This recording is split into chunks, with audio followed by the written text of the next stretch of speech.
allegiance to the flag of the United States of America and to the republic for which it stands, one nation, under God, indivisible, with liberty and justice for all. Madam Clerk. Councilor Cook? Here. Councilor Janik? Present. Councilor Edwards? Here. Councilor DeMedeiros? Here. Councilor Burk? Here. Councilor Vieira? Here. Councilor Perry is absent. I'll start off this evening for the girls in the back of the room. The Tiverton Majors 2022 softball champions and their coaches. This is a proclamation from the Town Council honoring Tiverton Girls Little League Major Division All-Stars. Whereas the Tiverton Girls Little League, after a remarkable 2022 season, won the Rhode Island State Little League Majors Tournament for the first time in the town's history, baseball or softball. And whereas Tiverton Girls Little League represented Rhode Island in the New England LLWS Regional Tournament in Bristol, Connecticut, and whereas Tiverton Girls Little League victoriously eliminated Canton, Mass. From the tournament on July 24th, 2022 for the town's first ever LLWS victory. And whereas the town of Tiverton recognizes and thanks team manager Mike Martin, coach Nate Carlton, and coach Jess Sylvia for the many volunteering hours and the commitment to make a difference for our youth and the memories their Little League experience creates.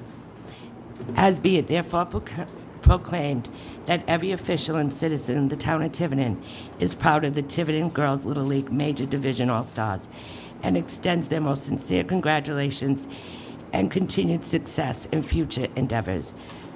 From the Tiverton Town Council, Denise DeMedeiros, President, Tiverton Town Council, August 9th, 2022.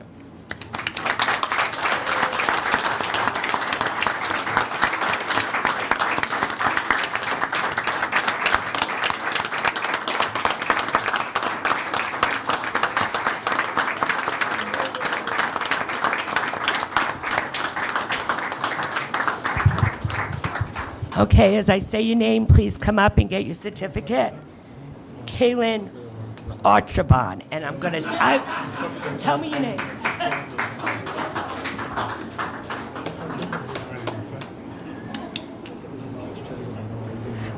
Elodie Cannon.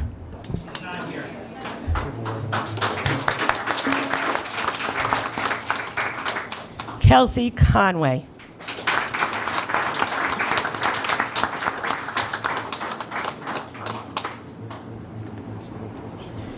Christina Dakotas.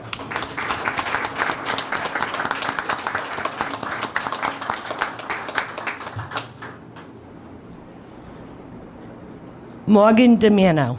Did I say that right?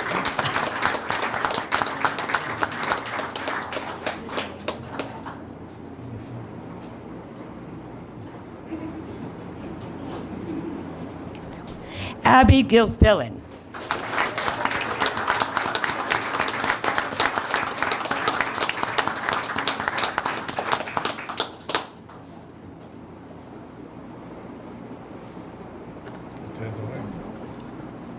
Isabella Halstead.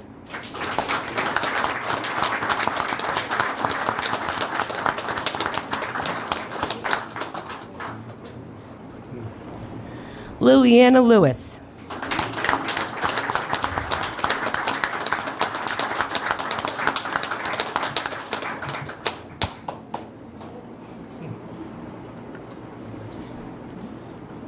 Carly Martin.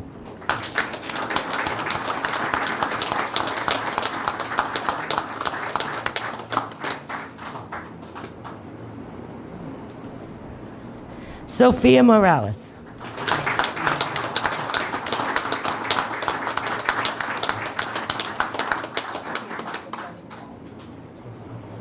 Chloe Oliveira.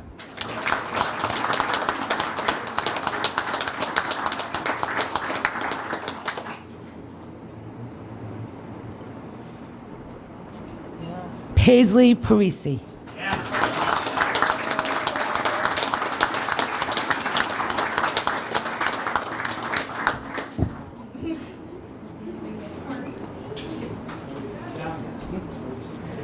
Brooke Soa. I think Brooke was one of the pitchers, right? Am I wrong? Did Brooke pitch? Yeah, I saw you pitch it. I also saw you run into the dugout.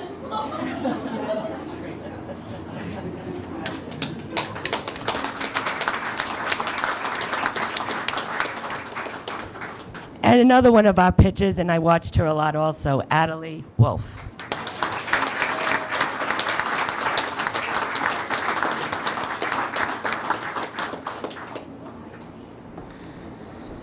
Manager Mike Martin.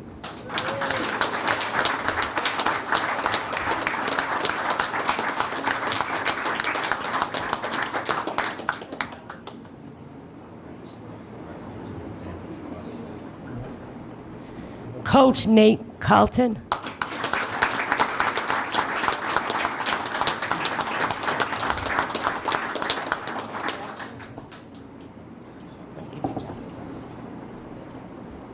And there's one other coach, Jess Sylvia. She's not here tonight. Congratulations, everyone.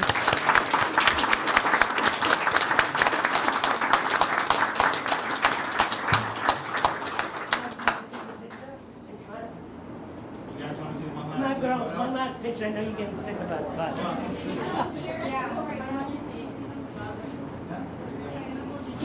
With the coaches. Denise, with the coaches. Yeah, they're just standing there. Mike. They're hoping they won't. Stand in front of the council. I know you, this is the last time, I promise. Yeah, well, the table will be in the way. You want to go over here? Why don't you come over here? Can you pull the mic off the table, please? I will. Let's- Stand up, not just sit. So she sit down. You've done this a lot. Crouch down.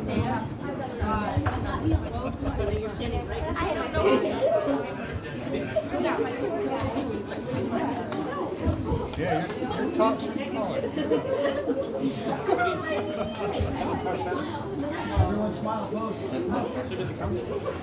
Oh, no, okay. It's okay. Thank you. We're not important. Thank you. Thanks for coming late. They're important. Thank you. Thank you, girls. Nice job, man.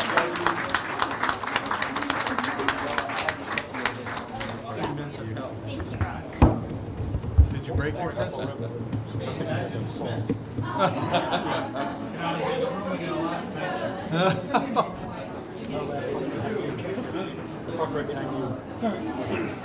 I get back in here. How's it going?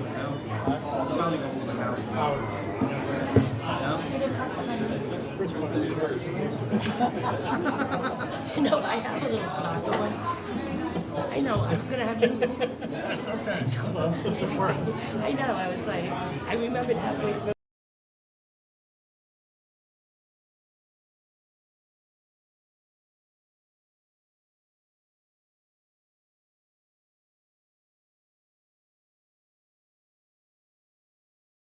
So at this point, I'd like a motion for a vote on the proclamation, please. Approval? I have a motion in a second. All those in favor? Unanimous. My next yeah, I know. It's right here. I have another proclamation, which I was just reminded of, honoring Ryan Allen Snell, Eagle Scout recipient. Whereas Ryan Allen Snell of Tiverton, Rhode Island, has achieved the rank of Eagle Scout, the highest ranking award of the Boy Scouts of America, and was recognized at a court of honor on May 22nd, 2022. Whereas the vision of the Boy Scouts of America is to prepare every eligible youth in America to become responsible, participating citizens and leaders who are guided by the Scout oath and law, and whereas only a small percentage of Scouts have ever reached this lofty goal of the Special Eagle Scout Court of Honor. And whereas Ryan is the son of Thomas and Ellen W. Snell, and whereas Ryan is a recent graduate of Tiverton High School class of 2022, and will attend RPI this coming fall. Whereas Ryan joined the Boy Scouts of America on September 9th, 2014, and is a member of Troop 28, Providence, Rhode Island, and achieved the rank of Eagle Scout on December 21st, 2022. And whereas the Boy Scouts of America encouraged Eagle Scout candidates to complete worthy projects to improve their neighborhoods, their community, and the region, and whereas his Eagle Community Service Project, Ryan landscaped the grounds surrounding the southeast entrance to the historic Northern Burial Grounds in Providence, Rhode Island. And whereas achieving the rank of Eagle Scouts is a very personal event in the life of Ryan and the lives of his family and friends, and is a tremendously important moment, and be it therefore proclaimed that every official and citizen in the town of Tiverton extends to Ryan Allen Snell the most sincere congratulations and continued success in future endeavors. Denise DeMedeiros, President, Tiverton Town Council, August 9th, 2022.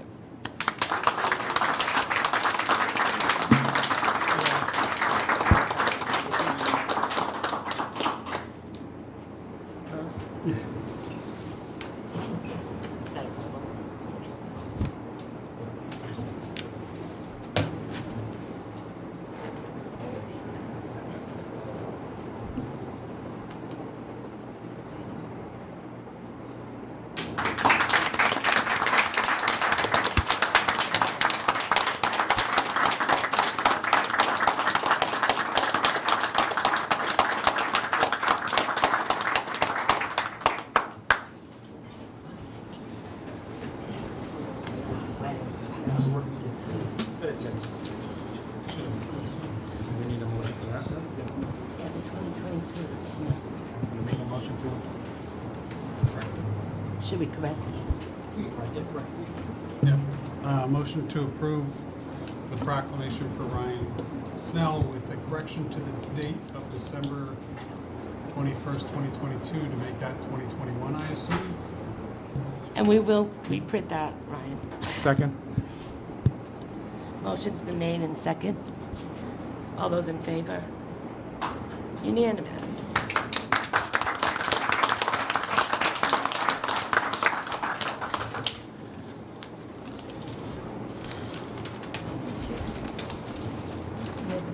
I'd like to make a motion to buy a new air conditioning. Does anybody want?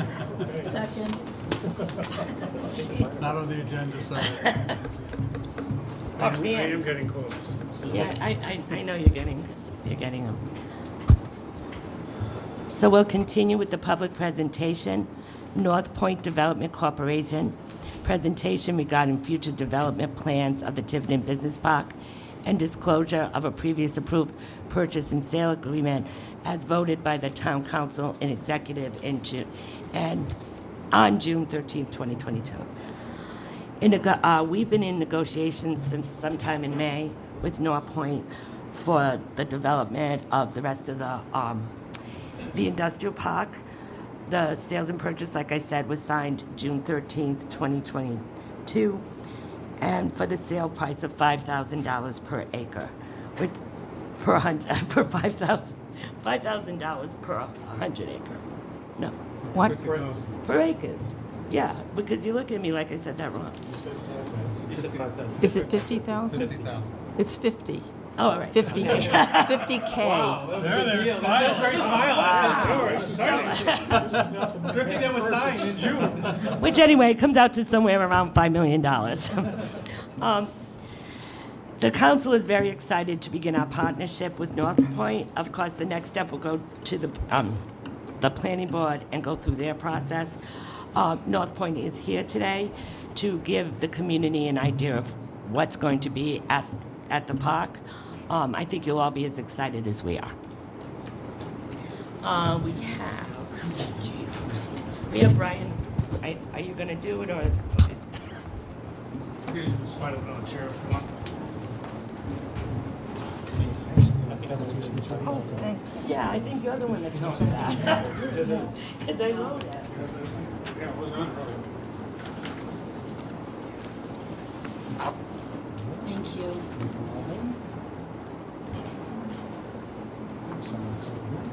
Yes. Yeah, actually, I'm gonna grab it because.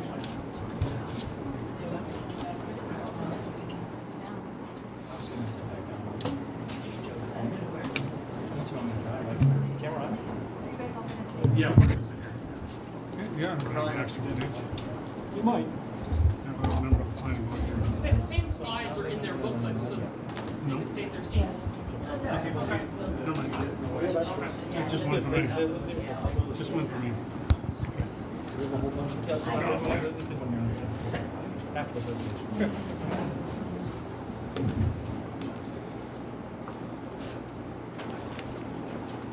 All right. I don't think the mic is on. I think it's fine. Hello? Yep. Okay. Can I speak without the mic, or you want the mic? It's being broadcast, so you need to use the mic. Okay. Unless you want to use the stand right there. Yeah, the podium one. The podium is probably a little louder. You can adjust it higher up for you. There you go. Is this better? Yeah. All right. Well, good evening, everyone. My name is Christina Kubasek. I'm the Regional Vice President of the Northeast Region here at Northpoint. We're excited to just present to you a little bit about our company, who we are, kind of what we've been doing throughout the inception of our company, and then we'll talk about our proposed development before you here tonight. So if you can go to the next slide.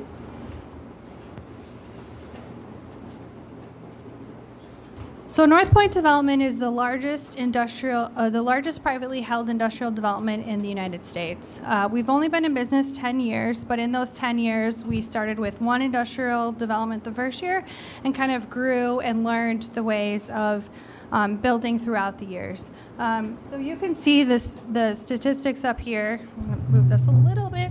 You know what? I think that comes off.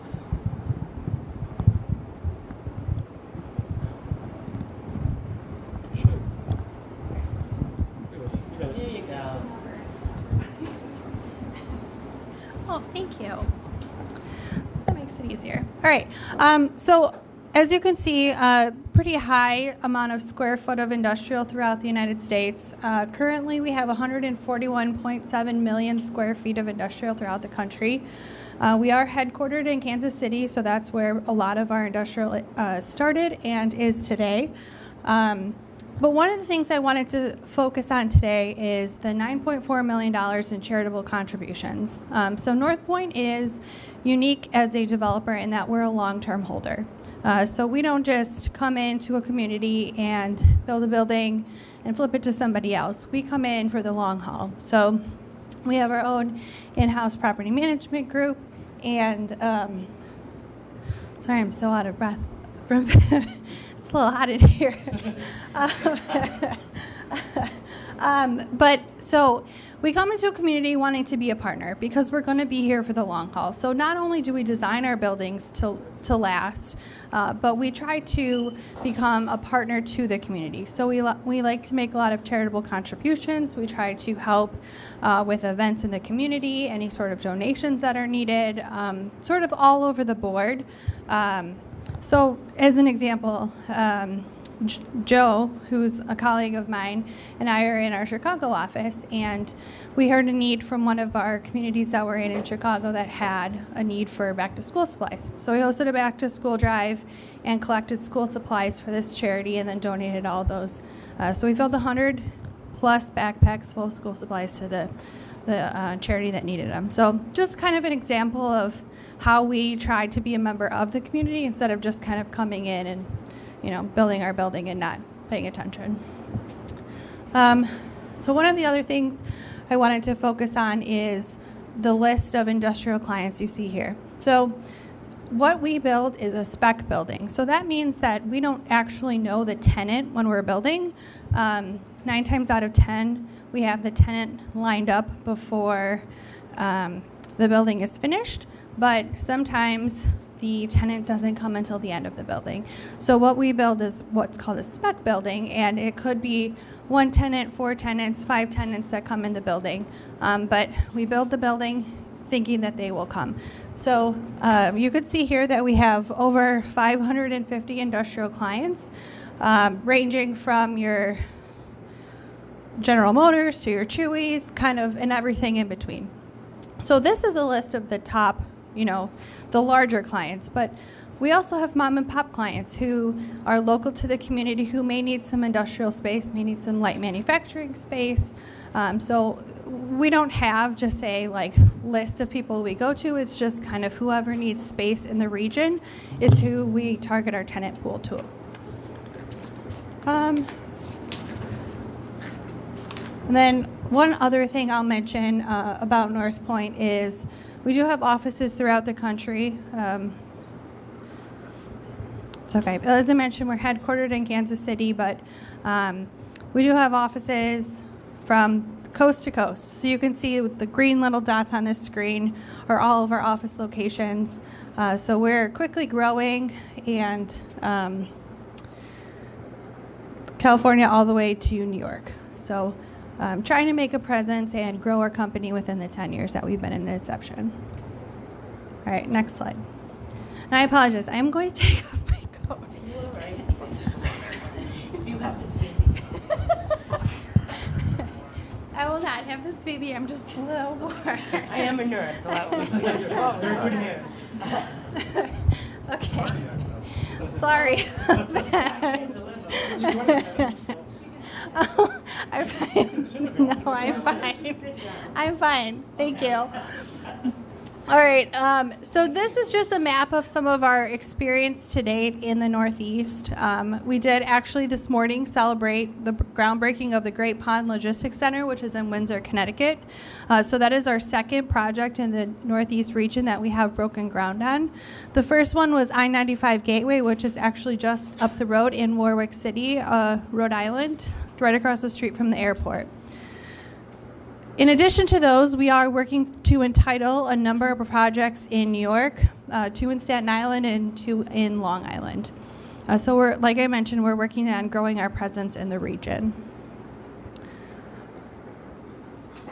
We can go to the next one, yeah.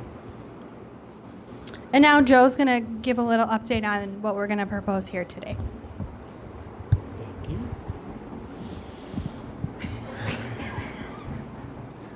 I'm Joe Franek, like Christina said, and what we're proposing right now is a 5-building industrial development of state-of-the-art Class A type buildings. And right now, this is just a conceptual plan, so there is variability with exactly what it'll look like, and that's going to be pending going into final engineering and also getting feedback from the town and any other stakeholders. And the land that we are proposing to build on here is currently zoned industrial. It's about 275 acres. And the buildings, like I said, are Class A industrial type buildings. This plan right here contemplates about 1.7 million square feet. And as for, it doesn't show it that great on this map, but roughly about half of the land is going to be undisturbed. It's going to be left as the natural wetlands and forests that are currently there. And as far as some of the numbers on the right there, the economics of the project, we're looking to invest upwards of $220 million in this development, 460 construction jobs while the buildings are being built, and then a projection of around 690 permanent jobs for the buildings once they are finished. Next slide, please. And so a little bit insight into our actual buildings that we have started or have completed. They're not your typical concrete boxes that you might see on the side of the highway. We do try to use neutral tones so it kind of blends in naturally with the surrounding environment, as well as just be a little bit more architecturally interesting than just a plain gray flat-sided building. We also try to, this will be a park, so right now we're contemplating 5 buildings, so there will be like a similar design language to all the buildings. So they'll roughly, look similar, to a little bit different sizes, different orientation, but more or less it'll all be a uniform development. And the bottom pictures there are just some examples of other buildings of what the interior might look like. The one on the left is more of a warehousing building where a tenant might store goods and deliver them to wherever they might go. In the middle picture is an example of a light industrial facility, and then the bottom right is a an example of an office that we would build out. Most of the tenants that we do have will have some sort of office component, and that's just an example of it right there. And I guess leading up to this point, so far the town's been extremely helpful with kind of guiding us on exactly what we should be proposing and what would work well with the town. And we're just excited to continue that partnership and, like Christina said, just be a long-term partner in the neighborhood. So as Joe mentioned, this is a very conceptual plan, so it is still subject to change. What you see on the page might not be exactly what is built, and that's okay, because we're here to listen to feedback that anyone may have. So we do have some comment cards if you do have a question about the project and you want us to reach out to you. So we'll leave those and you can fill them out.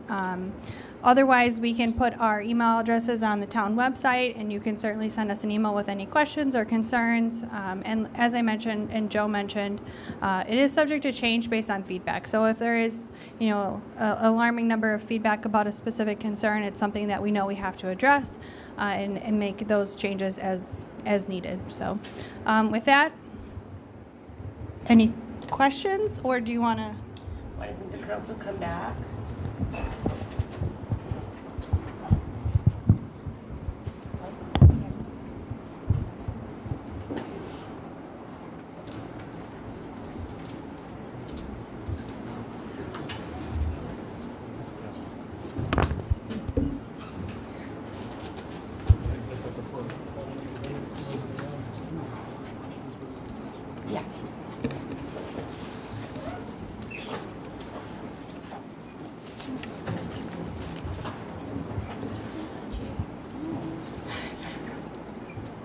So this presentation will be on the town's website. Joan will have those cards available if anyone's watching out there and they'd like to come in. We will also have email addresses for the people who you can contact. We have talked about the neighborhoods that may feel they're going to be affected by this, and the company is more than willing to run different groups and explain to them what this is going to be all about and listen to your concerns if there's any. It is in the industrial park, so there is a few neighbors, but they are more than willing to meet with anyone or any specific group that would like to speak to them. They've been very, very helpful to me and to Chris. We've met with them a couple of times. These buildings will also, as was mentioned, if someone in the area needs a space, the space is also available. Does the council have any questions or any comments? I do. Go ahead, Deb. So you said that many of your clients, you build just to build and you don't have client companies. So do you have client companies that you are in the works with for this? Any thoughts on who would be in here? What types of companies? Great question. So we actually don't start marketing the park until we close on the property, just because we're currently in the due diligence period. So we have a lot of geotech, phase 1 environmental, all of those things that need to happen before we can close on the property, and it has to be entitled. So the tenant wants to know when exactly they can get in, and so that's why we don't market it until we know for sure when it's entitled and they could actually get a building permit. So once we close on the property, then we would start marketing it to our existing pool, but then we also hire a local brokerage community. So we're going to be working with the JLL team out of Providence, who will help us market it to people who actually need the space as well. So they know a lot of things that we don't know. They have clients that we don't have in our tenant pool. So it's not yet marketed, and we don't have any tenants in mind yet, but once we get to that closing period, then that's when we kind of hit the ground running. So that's when you determine how you would design it and just kind of how the buildings would be situated and divided up. Exactly. And so the park, so In a multi-building park like this, we don't want to build all of the buildings at one time, just because that's putting a lot of risk at a lot of potential vacant buildings if they're all the same. So we typically build one, maybe two buildings first, wait to lease those up, and then build the next, what we'll call phase two, build that building or buildings, lease those up, and then build the third or the fourth building. So to answer the question, yes, we would plan what the first two buildings would be, or potentially three here, lease those up, and then plan what the last two would be.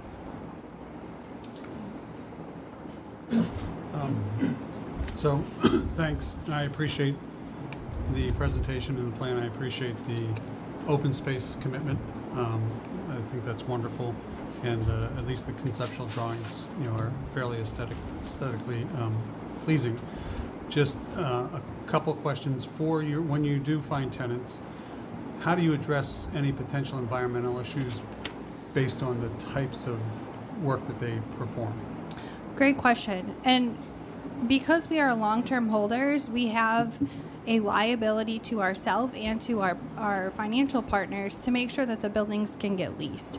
So if we have a tenant that is producing something that may be odorous, no other tenant is going to want to come to the park. So we're very particular in who actually will even solicit our requests for bids from, because if it's a tenant that will deter other tenants, it's going to cause us financial risk. So we don't even entertain things that could be a liability to us. And specific to environmental concerns as well. If it's something that, they're coming in and going to, produce some sort of chemical, and if it's going to smell, like no other tenant is going to come. So we try to steer away from those types of tenants. Okay. And then two suggestions for you. One you may have already done. One, the first is connect to our Economic Development Commission. Renee Jones is the chairperson. She's coming back from Europe, I think, right now. But and then have you connected to Commerce Rhode Island at all? I don't think we have, Okay. but we'll certainly get connected there. Because they see our park as a valuable resource for the state, so they may Okay. be helpful in that process. Okay. If one of you can share the contact information, that would Sure. be great. I have that phone, and they know it is coming to them. And Greater Newport as well has some potential clients as well. Jay? So as I understand it, you always have tenants. You don't sell any of these properties. There is a very slim chance that we have sold. I would say, we actually just had this conversation earlier today that probably less than 5% of our entire portfolio throughout the U.S. has been sold to another tenant. And usually it's because it won't serve us in the long term. So if the tenant has very specific requirements, for example, we built a Walmart over almost 2 million square foot distribution facility in Pennsylvania. And Walmart has very specific requirements in those buildings, such that if Walmart were to leave after their lease was up, we would not be able to release it to anyone outside of Walmart. So it was in our best interest to sell them the building and the land, because ultimately, they were going to be the only tenant who was suitable for that building. So there is certainly one-off situations, but a park like this where there's multiple small buildings, I don't foresee us selling. Anyone else? Good evening and welcome to Tiverton. Thank you. For phase one, do we have a time frame as to when we might break ground and when we might finish phase one? Yeah, we're working with the town right now to figure out exactly what that process is. As far as the exact timing, I would like to start moving dirt maybe next year sometime.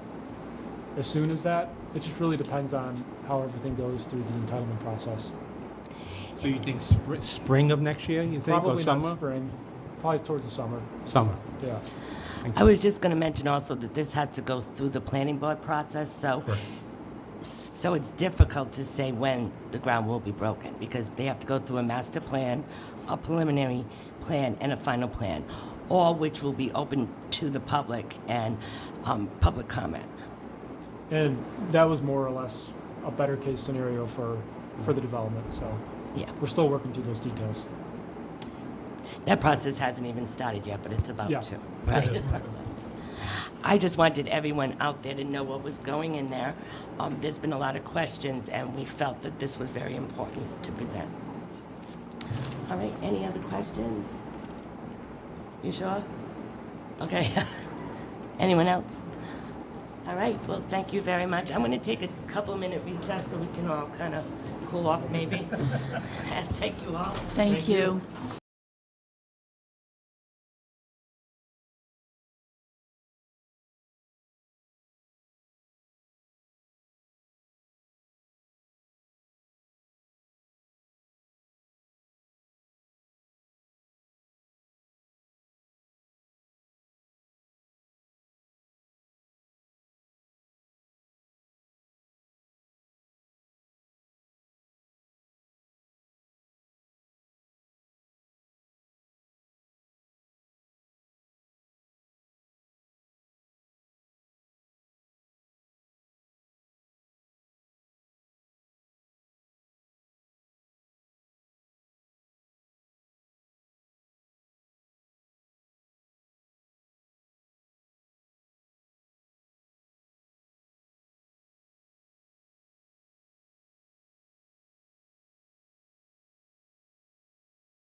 Hey.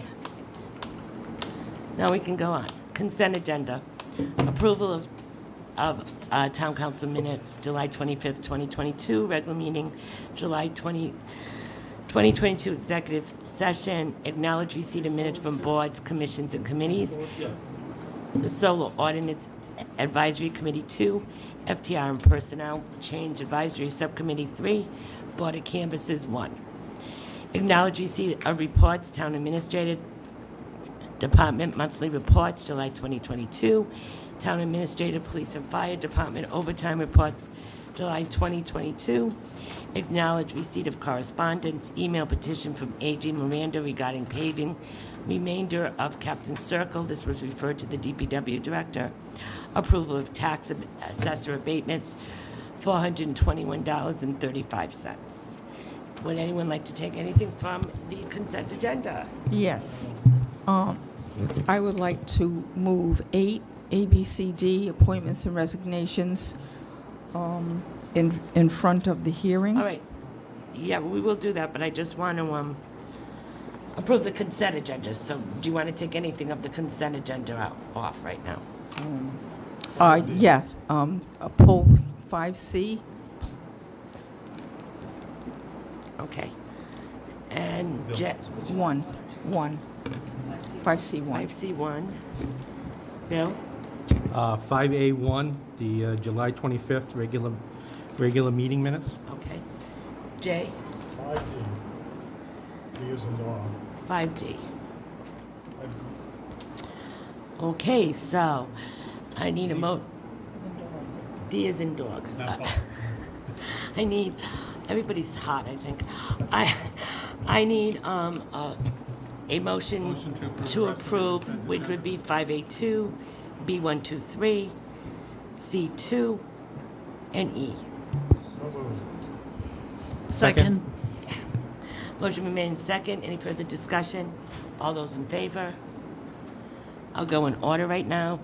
5A1. Bill? Thank you, Madam President. Page 4 of 5A1.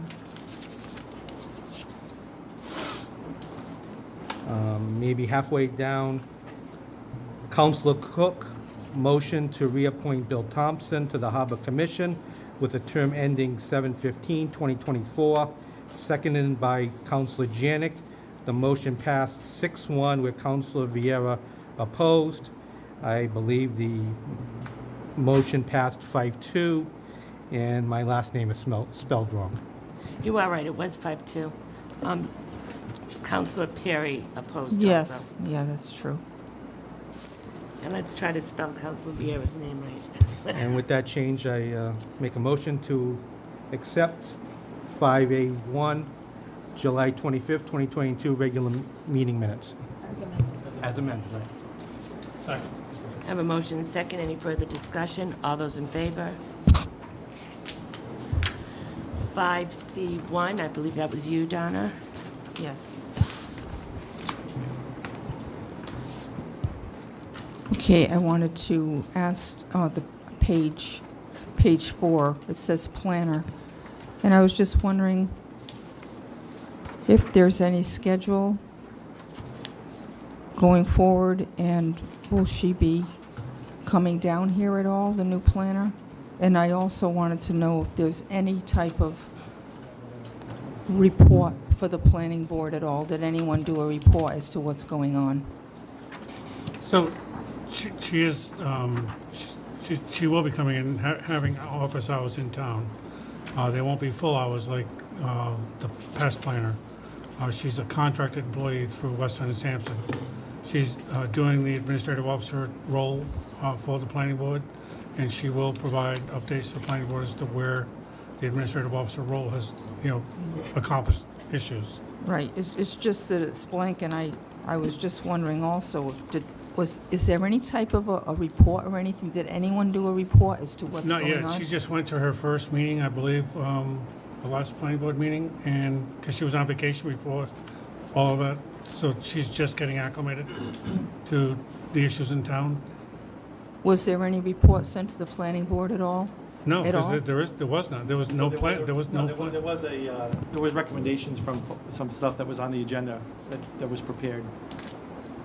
The agenda was The prepared. agenda, Correct. and then it was planning board staff recommendations or, comments, as they usually do. So that the planning board is getting advised as to certain things, not only from my office, but by the planner as well. And they have their minutes are being done too. Yes. Yes. Okay, all right. That's it, because the other one was to move, we'll have to do the consent agenda first. Okay. Thank you. All right, so I'd like a motion to approve 5C1. Do I have a second? Second. Motion been made and second. All those in favor? Okay. 5D, Jay? Well, my question is this simply to refer to DPW, or what are we doing here? Well, during the agenda meeting, well, when we discussed it, we decided to refer it to Rick, and the reason was, So the reason, the issue is why wasn't it paved? And it's only a small section of Captain Circle. Okay, so when Rick did an overview of it on the GIS map, it's Massachusetts, that part of the road is located in Massachusetts. So we would not be paving that. So I did refer this back to Rick. He's gonna double check not only the GIS, but he'll go through whatever other records he can determine. And so the bottom near the pond, is that what we're talking about? yes, That's Fall River. correct. So, as a point of reference, I went and I talked to 3 different residents there. One of them has a big sign on his porch directing the post office not to give in the mail of people that live on the other side of that piece of road, because they clearly have Fall River addresses. So it seems to be pretty clear that that section of road is in fact a Mass. It is. I don't know why the post office would stop providing anybody mail, because it doesn't matter where you live, but, They're giving him somebody else's mail. Oh, He okay. keeps on telling them not to, so he puts Okay. a big sign. But I misunderstood what you said. he's getting mail from Massachusetts residents Okay. that live on that road. All right, So that would be a Massachusetts issue. it would be. Yeah. Thanks, so. Rick is pretty frugal. He's not going to spend town money on Massachusetts roads. He's not. Well, I figured there was some reason why. Did we recently We, pave we, that road? we paved a big chunk of it. There was, because it was in much disrepair like many of the other roads we did. They're probably 40, 45 years old, that, that they're in dire need of being done. It's, believe me, Rick hasn't done any roads that aren't in dire need. No, I understand. I'm just wondering if there's like a procedure that you go through a process when we have roads like Hancock, that's like Rhode Island, Mass. Do we get together with them? He does. to He do would them he would together? try to communicate with Massachusetts or the neighboring town, because it may not be a state road. It may just be a local community road. And if it's on our agenda to do, he'll try to get the cost shared and do each side of the road, on each other's dime. Or we may do a section and they'll do another section. Rick he has a pretty good process of working those things out. And it does get worked out before anything gets allowed to be done. We did get a petition, but We did. I think the neighbors need to realize that that's not a Well- Tiverton road. So we'll send responses, but All right, so then I would move that we approve agenda item 5D1. Second. Motion's been made and second. Any further discussion? All those in favor? Now, Donna, you want to move appointments and resignations up? Yeah, in front of the hearings, Okay. which would be 8A, 1 and 2, B, C, and D. Okay. Is that a motion? Yes. I'll second. I have a motion in 2 seconds. Any further discussion? All those in favor?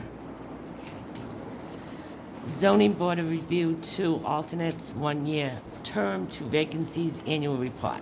Jennifer Hilton. Hi, Jennifer. 128 Church Pond Drive, request reappointment, term ending 7/15/2023. Jen, you can come up to the... Thank you for coming. Oh, yes. I'm sorry I didn't come last time. Oh, it's okay. Any questions for Jennifer? Hi, Jennifer. My question is there's two addresses? That is my incorrect address. That was my child. I live at 180 April Lane. Is that where you were asking? Yeah, it's got Church Pond Drive. I think that's where she used to live. Huh? Did you used to live at, yeah. Yeah. I've been over at 180 April Lane for about 4 years now. So I don't know where that one keeps coming from. Probably somewhere in the office. Yeah, it's all right. Yeah, do you know anything about it, Joan? Because I've got 120. Well, my first year on the zoning board, I was at that address. Oh, And then moved the following year. and then You have the applicant, right? The application? application she has 180 April Lane. Which is the right road. Yeah. That's correct. So where are you getting this other address from? It's on the agenda. The agenda. On the agenda. Yeah. I don't know where it keeps popping up. So that probably came out of the database from years ago. I still get mail to that place, to my parents' house. Well, when we appointed you, you were there, so it's, Yeah, originally. yeah. Oh, yeah, probably this is. Right. So what does that do? It doesn't do anything? Okay. No. So I would just like to say that as a liaison to the zoning, Jen makes every meeting and has really great input. It's really been a learning experience for the last year and a half or 2 years that I know Jay and I have been liaisons, and we're learning a lot, and you always have very valuable information to present. So. Jen, I think I should ask you, why would you like to be reappointed? Are you enjoying your time there? One more time? Why are you asking to be reappointment? I would imagine you're enjoying your time there and Oh gosh, they're 1 year terms. So I have to do this every year, and I really enjoy being on the zoning board. I learn so much about the town politics, not politics necessarily with zoning board, but kind of the ins and outs and learning the zoning code. So I really enjoy it. I'm in real estate, so it kind of gives me a leg up learning about zoning and what homeowners can and cannot do, and what they would need to do to get a variance or special use permit and so on. So it only betters my business and me being part of the town as well. That answers the question I had, because I knew I had seen your face, but I never met you. Okay, So, sure. in the Cotta Times, probably. Oh, maybe. Yeah. In the real estate Yep, I've section. been in real estate for 8 years. any other questions? Do you want to, we will interview, is Edwin here? Yeah, there you are. We'll interview you next, and then we'll do this one at a time. Okay, great. Thank you. Thank you. And we'll have to waive our policy. Yeah, on this one. We only have two, right? Yeah. Hi. Hi. So how long have you been on the board? Less than a year, I think. I took someone's place. Yes. Must have been September, October last year. Are you enjoying it? Very much so. Yeah. Are you learning a lot? Learning a lot. There's a People good don't group- realize how difficult. Really good group of people on that, on the committees, especially Lisi, who I learned a lot from. She's a smart lady. Yes, she is, and she's been out for a Also long time. Cook, because she has showed up to a number of our meetings, and I want to thank you for that. Oh. Thank you. Any questions? The only question I have is that the recent zoning meeting, I don't know if anyone's aware, was canceled due to no quorum. Yes. It's kind of difficult in the summer because a lot of people go away. A lot of the committees are running into that right now. We had that problem last week. There was an unplanned, someone was off unexpectedly. It's been rescheduled for tomorrow night. Right. Okay, I was gonna ask. It'll be if, 5 hours tomorrow night, so we'll be able to have a Yeah. quorum. Yes. Donna, it was a medical emergency that we didn't Oh, know okay. about. Okay, I was just wondering. Yeah. Happened the night before. Yeah. So Also in the summer, this happens a bit too. But not just with zoning, but there's sometimes. Yeah, where- there haven't been many applications actually since probably May, right? It's been slow. It's been slow, yeah. So, matter of fact, we had one for last month, and we would have one in September. So there hasn't been a lot of applications. yeah, I guess my concern was that they only meet monthly, right? Right. Yes. So They scheduled a special meeting to accommodate the Okay, person because they had been that's what my they had concern been on the was. agenda for a while. So. yeah, that people shouldn't have to wait another month when that happens. Yeah. Okay.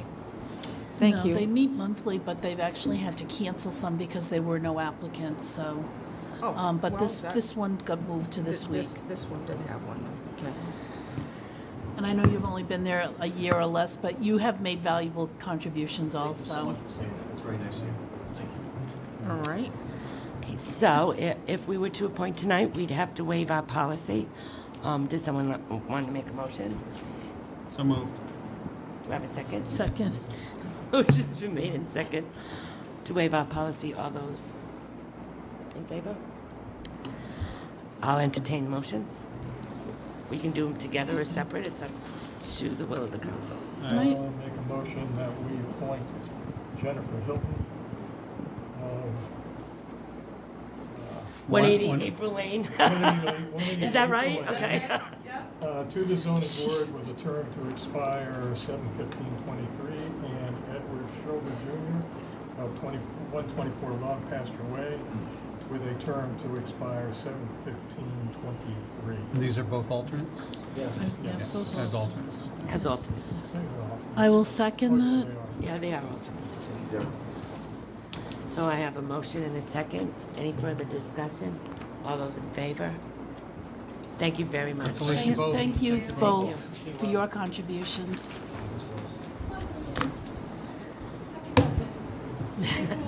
Bye, honey. Just hit me when she was. Dog Park Advisory Committee, 11-member board, 2-year terms, 3 vacancies. Sean Canoia, 46 Joanne Drive, request reappointment, term ending 3/28/2024. This is a reappointment.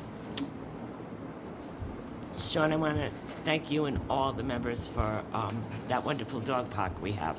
Everywhere I go, people are commenting to me. And I know it's a lot of work, and it's still a lot of work right now. It's a busy place. It's a very busy place. I can't believe how busy it is. Even in the heat, there's dogs out there. Any questions for Sean? Mike Swartz has a question. You've been on right from the beginning, so you've seen. Well, from the germination of the beginning until now, to the point where we could actually just get it done. It was a lot of learning process for everybody on board, but it's a lot more rewarding to be involved and try to expand it a little bit and add some new items. We do have some kind of plans we're thinking about for the next 2 years, some small adjustments because we still have some money to utilize. And there's also plans for further parking and other things yeah, also. there's a lot of So. the Volga Marsh Park is going to do some more parking places for us, and we're trying to work with the Tiverton Library about having Sunday marketing. Yes. That'll work.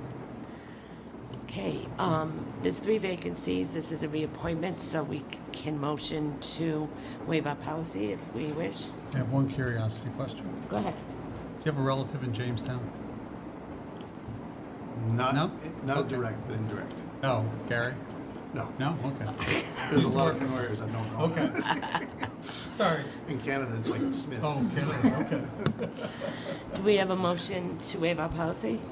So moved. Second. I have a motion to second. All those in favor? I'd like to entertain a motion. I will move that we appoint Sean S. Canoia. Neuer. Yeah, Close enough? close enough. Cornia. No judgment to make. 46 Joanne Drive to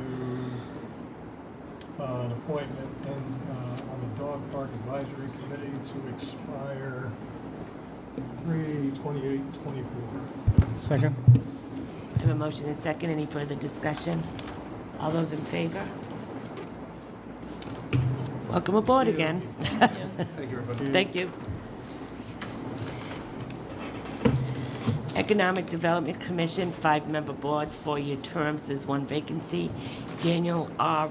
Brocklehurst, 39 Terra Verde Drive, request appointment, term ending 7/15/2026. Is Daniel here? Hi, Daniel.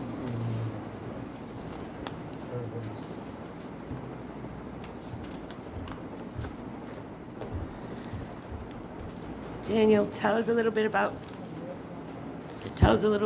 yourself and why you'd like to be on this committee. Okay, I moved into Tiverton about 3 years ago. I purchased a house. I actually built a house in Tiverton Drive. I do have roots in Tiverton. My mom was a school teacher here for 35 years. So was her identical twin sister. And my grandfather was also the state representative, John Lyons, in I think the 90s, right? I'm currently finishing up my MBA at PC. I'm studying to become a CPA, and I've been in private equity for a while. What is it, 8 years? And I think that gives me kind of a unique perspective I could bring to the economic board, because I think in my time spent in private equity, I've learned to kind of find value and ensure return on investments. And I would like to, and I also have a unique perspective because I know what makes Tiverton unique, and I'd like to start contributing in a role within the town administration. Perfect. Any questions for Daniel? So, Daniel, one question is, the meetings are held monthly, usually on the second, gotta get my committee straight, Thursday of the month at the library. Is that something you could make?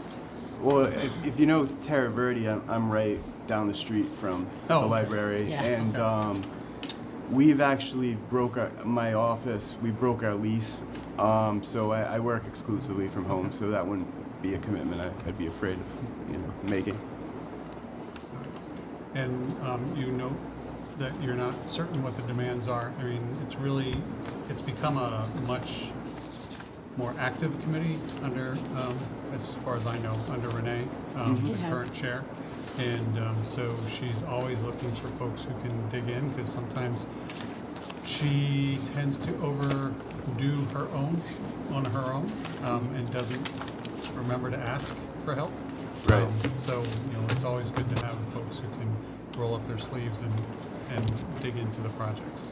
Right. And I've my whole professional career, I've had to roll up my sleeves and kind of put in extra hours to be successful. So that's something I'm totally familiar with. Okay. Any other questions? What is the pleasure of the council? Do you want to appoint tonight? So the only note I have, and I think everybody got it late, so they may not have seen it, there was an email from Renee, who is out of the country. I mentioned that in the other ticket, requesting that we hold off at least until she's back, because she did say she had one other person who might be interested, but that's really up to the council what they want to do.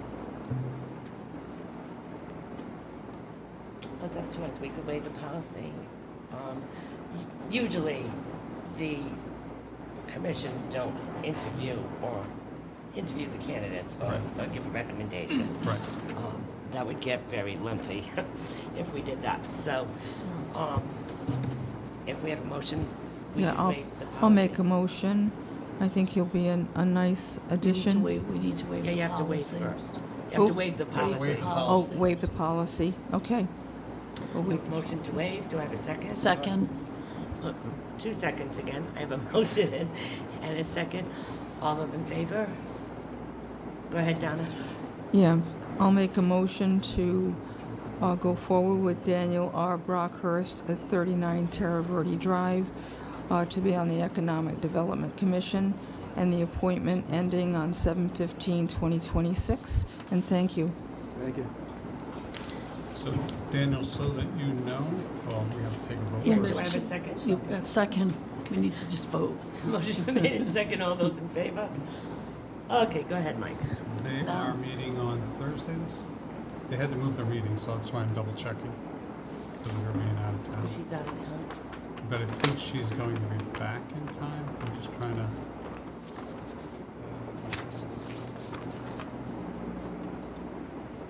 Nope. Yeah. So it would be next week on the 18th at 6 o'clock at the library. Okay. Thank you. Welcome. Thank you very much. Thank you. All right, we'll go back to our public hearing. We still have a resignation. Oh, I'm sorry. I think we need to get into acknowledgement of resignation, retirement, Phyllis Ibbotson from the Harbor Commission effective 7/25/2022. Do I have a motion to accept the resignation? With regret? So moved? With regret and thank her for her service. Does that sound all right, Bill? Yep, so moved. Do I have a second? I'll second. Motion been made and second. All those in favor? Now we can So, go. so do we know what will this be just one vacancy on the Harbor Commission? Yes, I think Yes, so. I Because believe we so. had filled all the others, right? Yeah. Okay. Can I just make a motion to move up before we start with our hearings? And on my general business, 9N, David Paul, because he's here, Dog Park Committee. Sure. I have a motion. Do I have a second? Second. Motion been made and second. All those in favor? Come on, David. David Paul, Dog Park Committee, discussion possible vote on grand opening, special event to be held on September 24th, 2022 from 10 a.m. to 2 p.m. Hi, Dave. Hello, hello. Tell us a little bit about it. Try to find my thing. Just what I have from one of my people on the committee that's working on it. Essentially, in lieu of doing a grand opening, we did our ribbon cutting, and then we kind of planned for the end of the summer to have more of a grand opening type feel. So they're looking at 4 to 5 vendors, Dells. The vendors are dog related, I believe, including a psychic. Well, there's dog If food. you want to find There's about, dog food trucks, you know. out there. there's one for ice cream we're trying to get. Yeah. So, no music, no acoustics, anything like that. And I believe we will be serving human food, hot dogs as well. Okay. That's, Which the dogs might eat also. we'll keep We the don't grill need a away sound from it. variance or, okay. All right, When is parking where you have theirs? October 16th. Oh, that's good to know because we But, were looking but for it that. isn't, it's their, it's like a fall market, that's all it is. One other thing too, Melissa Quinlan checked with Catherine, sent her an email, let her know what's going on, and because it's a Sunday, Catherine blessed it. So, I was just gonna mention that it is a Sunday, so it shouldn't interfere with library function. Any questions for Dave? I mean, it's a great idea. Do I have a motion? Yes. Great. Move approval? Second. I have a motion and a second. Any further discussion? All those in favor? thank you, thank you. Thank you. And Bill and Donna, if I don't come in front of you guys again, thank you and good luck. Thank you. You'll probably be back before November. Are you Yeah, kidding? we'll see. I might send some others. Thank you. You're welcome. Madam President, would it be possible to move up I, because we do have somebody from Newport County, Newport County, mental health. Sure. You know, I can see our 2 employees here. Do they really need to be here? You usually do them in executive session, Yeah, but this we- evaluation? Yeah, we usually don't call them in, do we? Did last time, We could. Okay, I just feel bad. I know. Yeah. I just had a, Mary Lou, if I were you, I'd go in his office, shut the door, and put up the You're air more than welcome conditioner. to. Hey, Chief? All right, so we're bringing up, you want to bring up which, the solar ordinance? No, You said aye. did I say aye? You said aye. I apologize. I did mean no. All right, because I was Not wondering. in my heart, I can't see. so what do you want to do? Make a motion that we move L up to the top of the agenda, 5, 6, 9 L. Second. Okay, Trying to get you out of here earlier.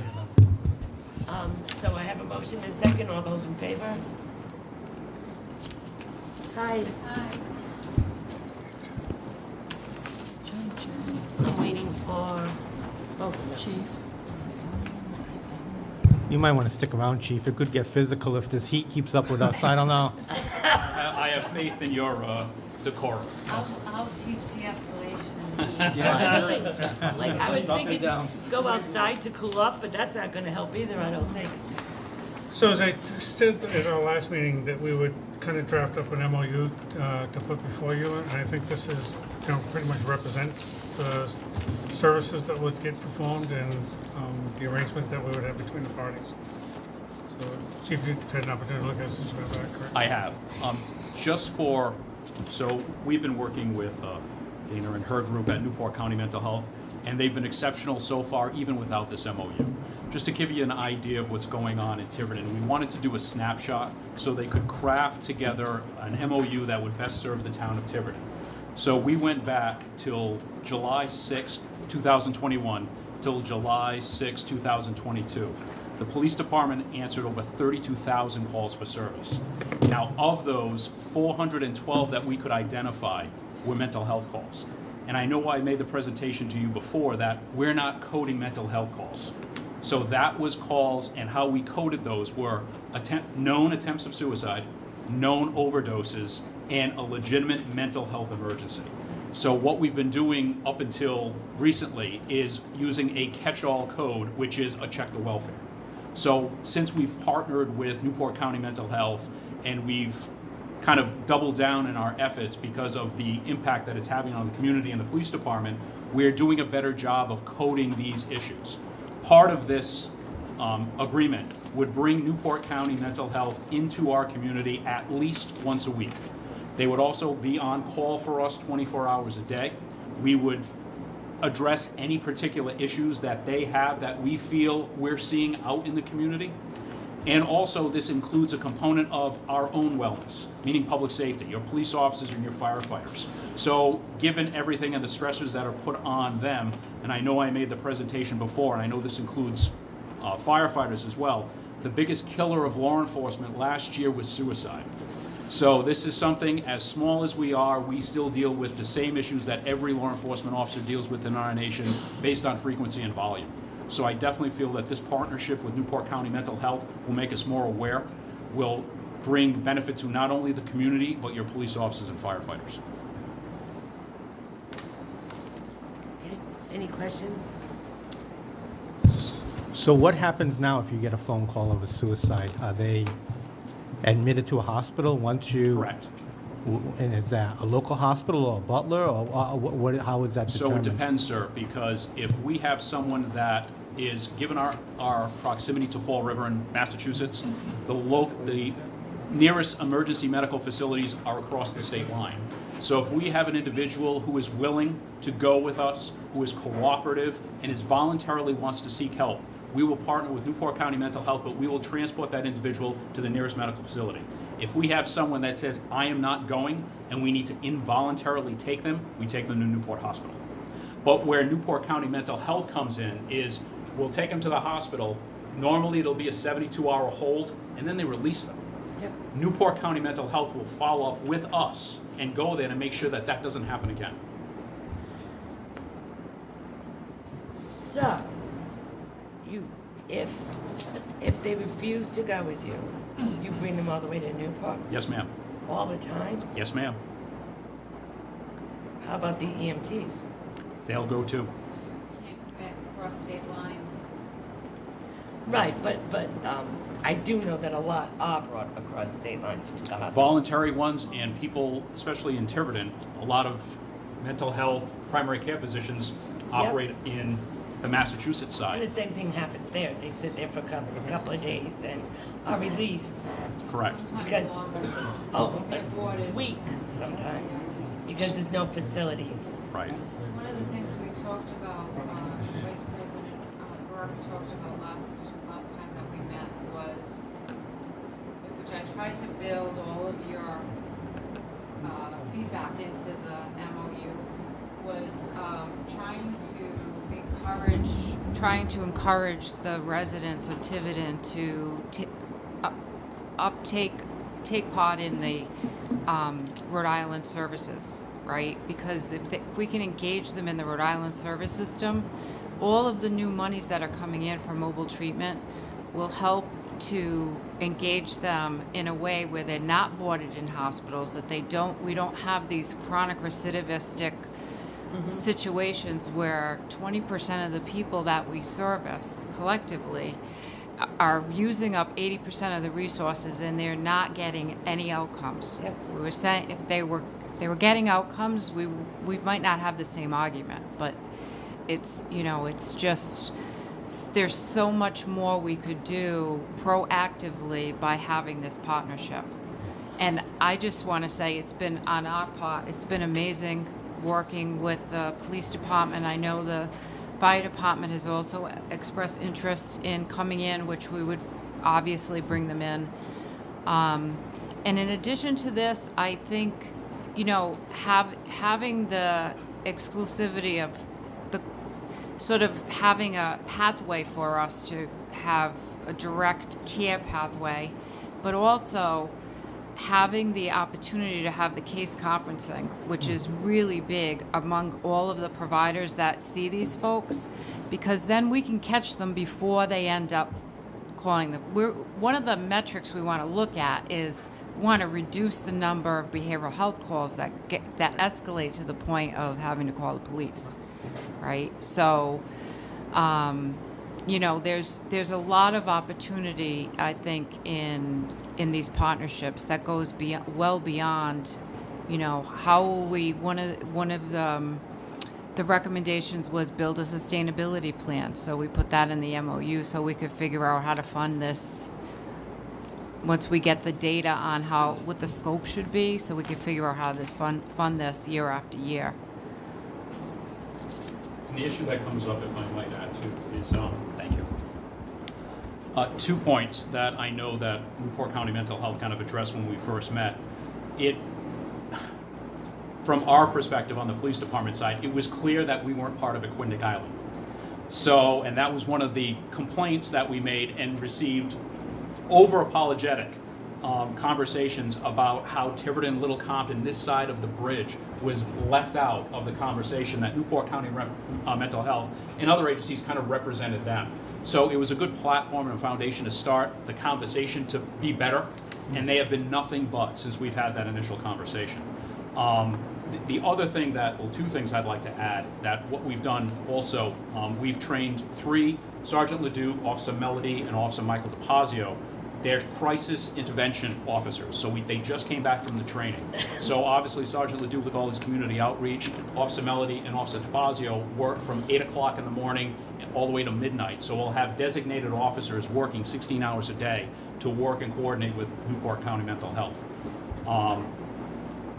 This is something that what I foresee, because I kind of want to be as progressive as possible, is when we get those suicide calls, we send at least 2 police officers, a rescue, and a fire truck to go to that call to assess. That is time, that is money, that is officer and EMS time.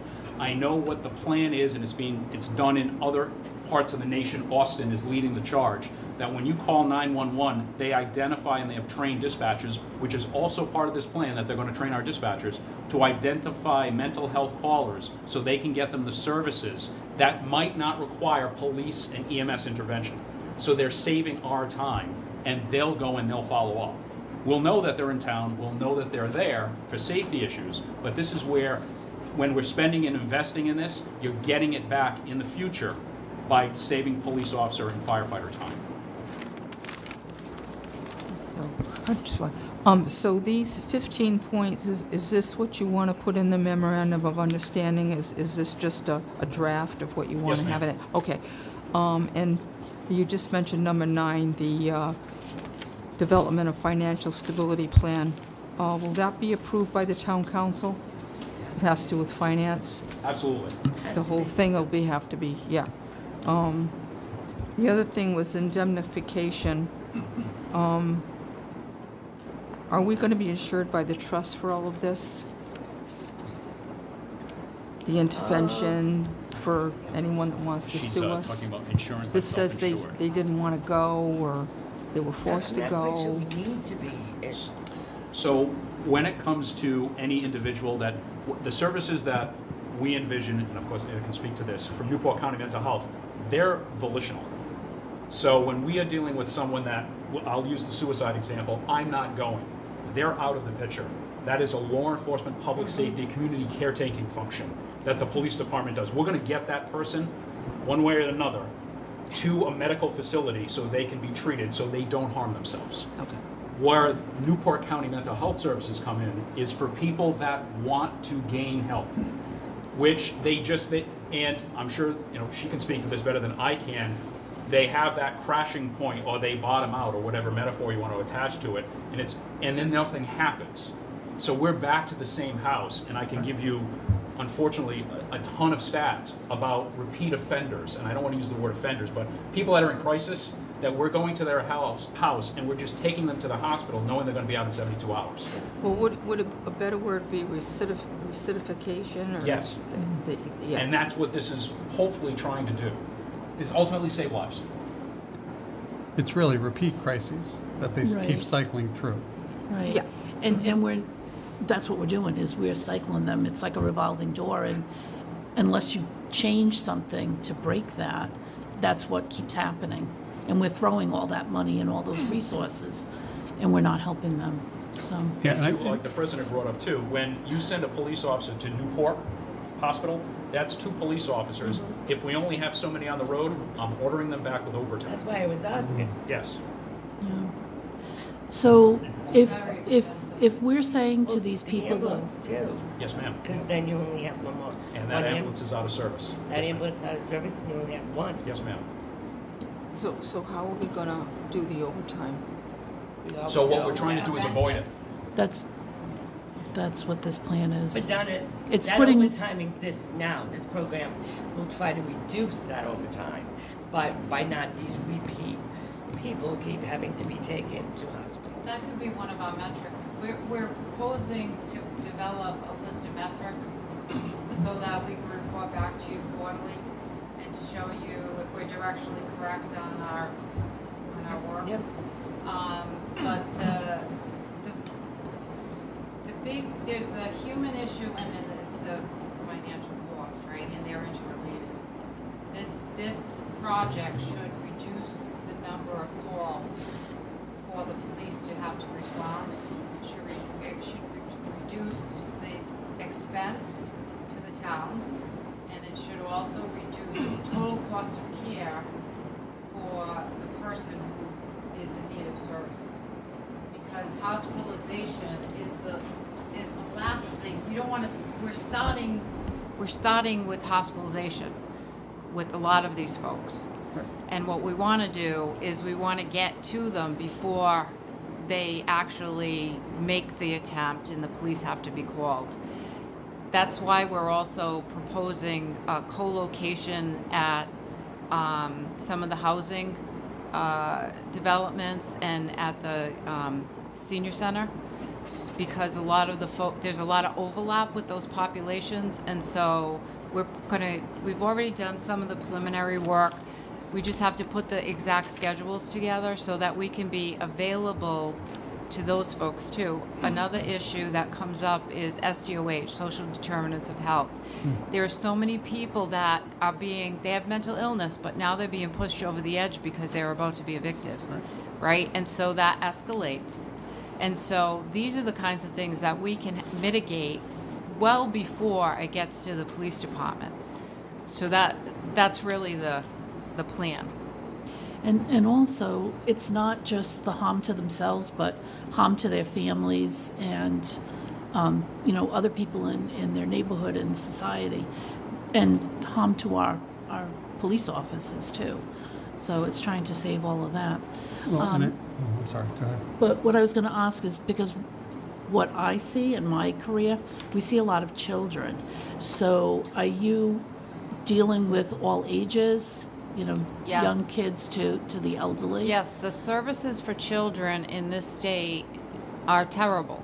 They are. They are in Massachusetts It's, also. it's more, right. It's all over the country, right? We have a proposal in, for an example, we have a proposal into SAMHSA for $750,000 to expand our services in the community for children.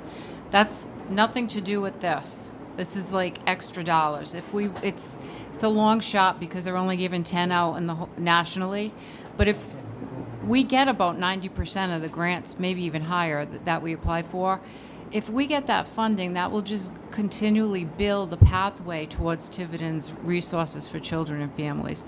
But our current proposal does include children and families. We early intervention resources are really, we don't do early intervention, so those are children age 3 and under. But if it's a family crisis, we would refer the child to EI and work with the family to support whatever they need so that they can get out of crisis. And a lot of times it's a combination of things. It's complex. It's health. It's finances. It's vocational. And we're integrating all that into this model. And we're not seeing really the 0 to 3. It's really over that. It's the 7, 8, 9 teens. And it causes crisis in the families with these kids with behavioral problems that then lead to self-medication and the cycle. However, part of the thing with EI and any earlier intervention is the earlier you catch that, and I know you know this, the earlier you intervene with that young person, whether they're 10 or 3 or 2, the more likely it is their trajectory is going to be more positive, so that you have to look at this over the long haul too. Yeah, it's a full lifespan. Right. And that 3-year-old who may not get the services today and may have further complications in life later on, by getting those services today, it's more likely that they're going to be successful. And I think the other piece is, and Deb, you talked about danger to others, but it's also the trauma. The trauma of having a parent being hospitalized because they're trying to commit suicide or hurt somebody or whatever, on the rest of the family, especially if there's kids, is immense.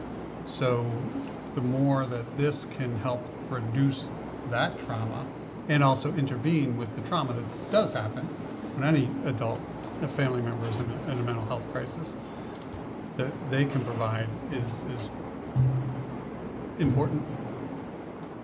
Can I just add one point? When I met with the police department and the folks from Tiverton about their needs, one of the other populations I think that is underserved by Newport Mental Health that we need to work collectively.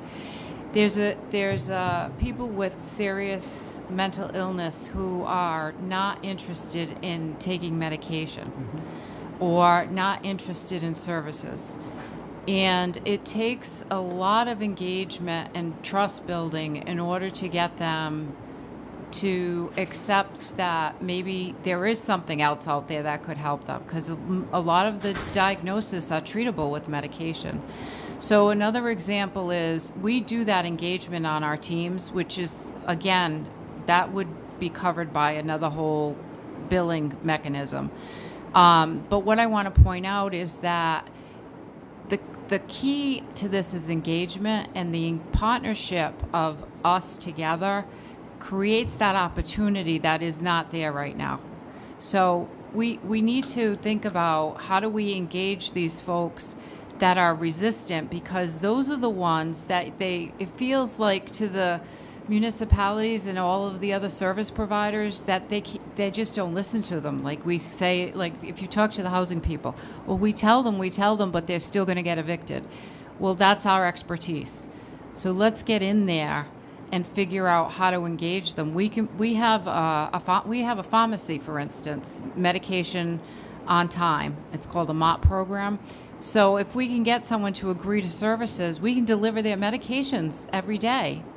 If they're, they have a cognitive issue and they won't take them without some kind of motivation or support, that's something we can do. But we can't, the window for that is very small, and it happens a lot of times from a crisis. And so that's the kind of partnership for engagement, I think, that you can't get otherwise. You can't just, because they're not going to call us and ask us for help. Okay. Can we make a motion? Quick question. All right. This is for President. So, this is initially a one-year program. First year is 52,000. I assume it's coming out of one of the upper buckets.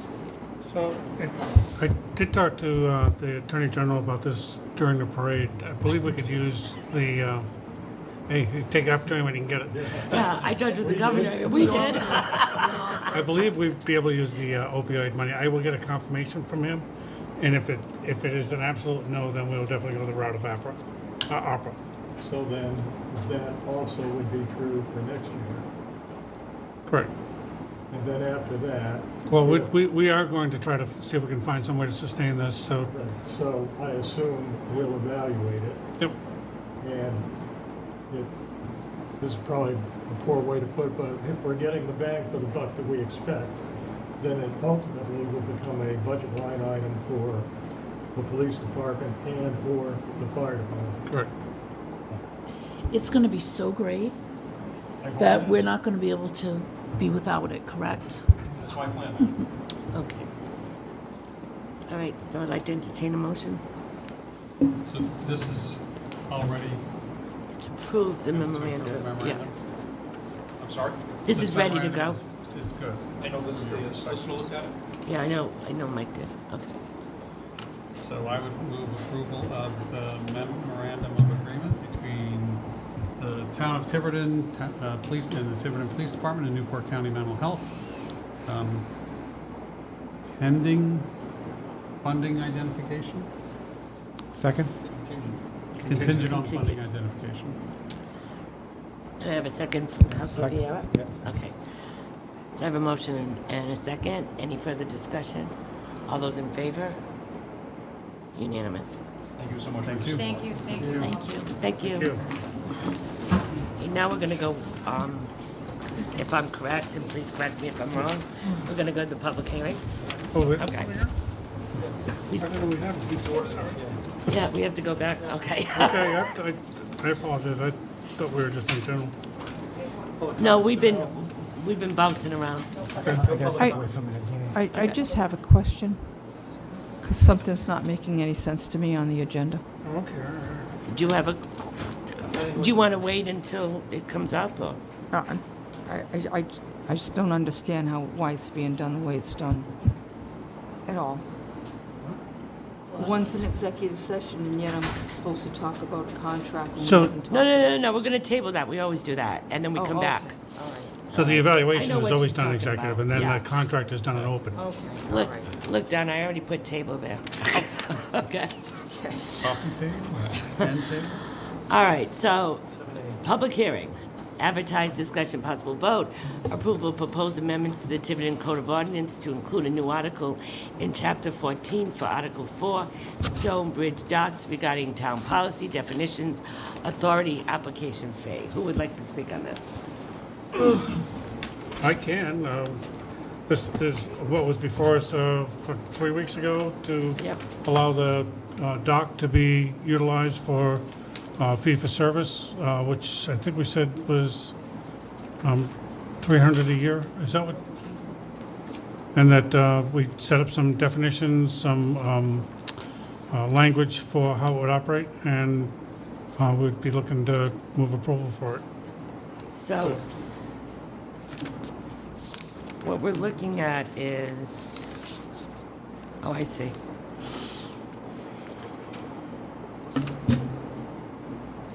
We made some, after we got it, we made, So this is what we're really looking at.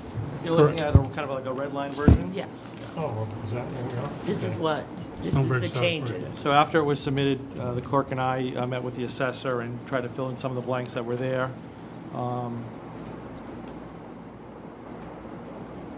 Just looking for, I don't know where to begin. I want to look at, let's start at section 14, and then I'm going to ask the council to give me the authority to number these in the appropriate section when we get them, because we didn't really know where we're going to codify this yet. Okay. So that's number one. But number two, there was just a, section 14, there was a typo. It says bail awarded, should be awarded. That's one non-technical change. So if we can make that motion, that would be good. After the public hearing, I guess, probably, right? Yeah. Under section 14276, which that also may change. we determined that there is actually no parking facility, assessors plot, there, it's on a paper road, Gatsby Avenue, so that's not actually a lot, it's a paper road. So Oh. we're changing that. Then the Docket. clerk suggested these changes. The boat means for the purpose of striking mooring for docking aspects of this article. So that's just a minor change. And tie up, we just fixed that up, And Stonebridge we capitalized, got rid of town there as deleted. Type of vessel we deleted because we thought it was redundant.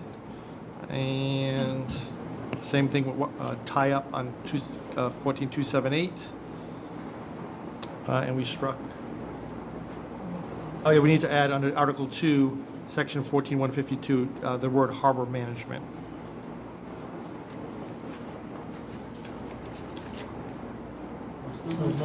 Section I don't see where that is. 14278. Right. It says at the last sentence says Article 2, then there's a blank. Oh, It needs to okay. say harbor management there. Okay.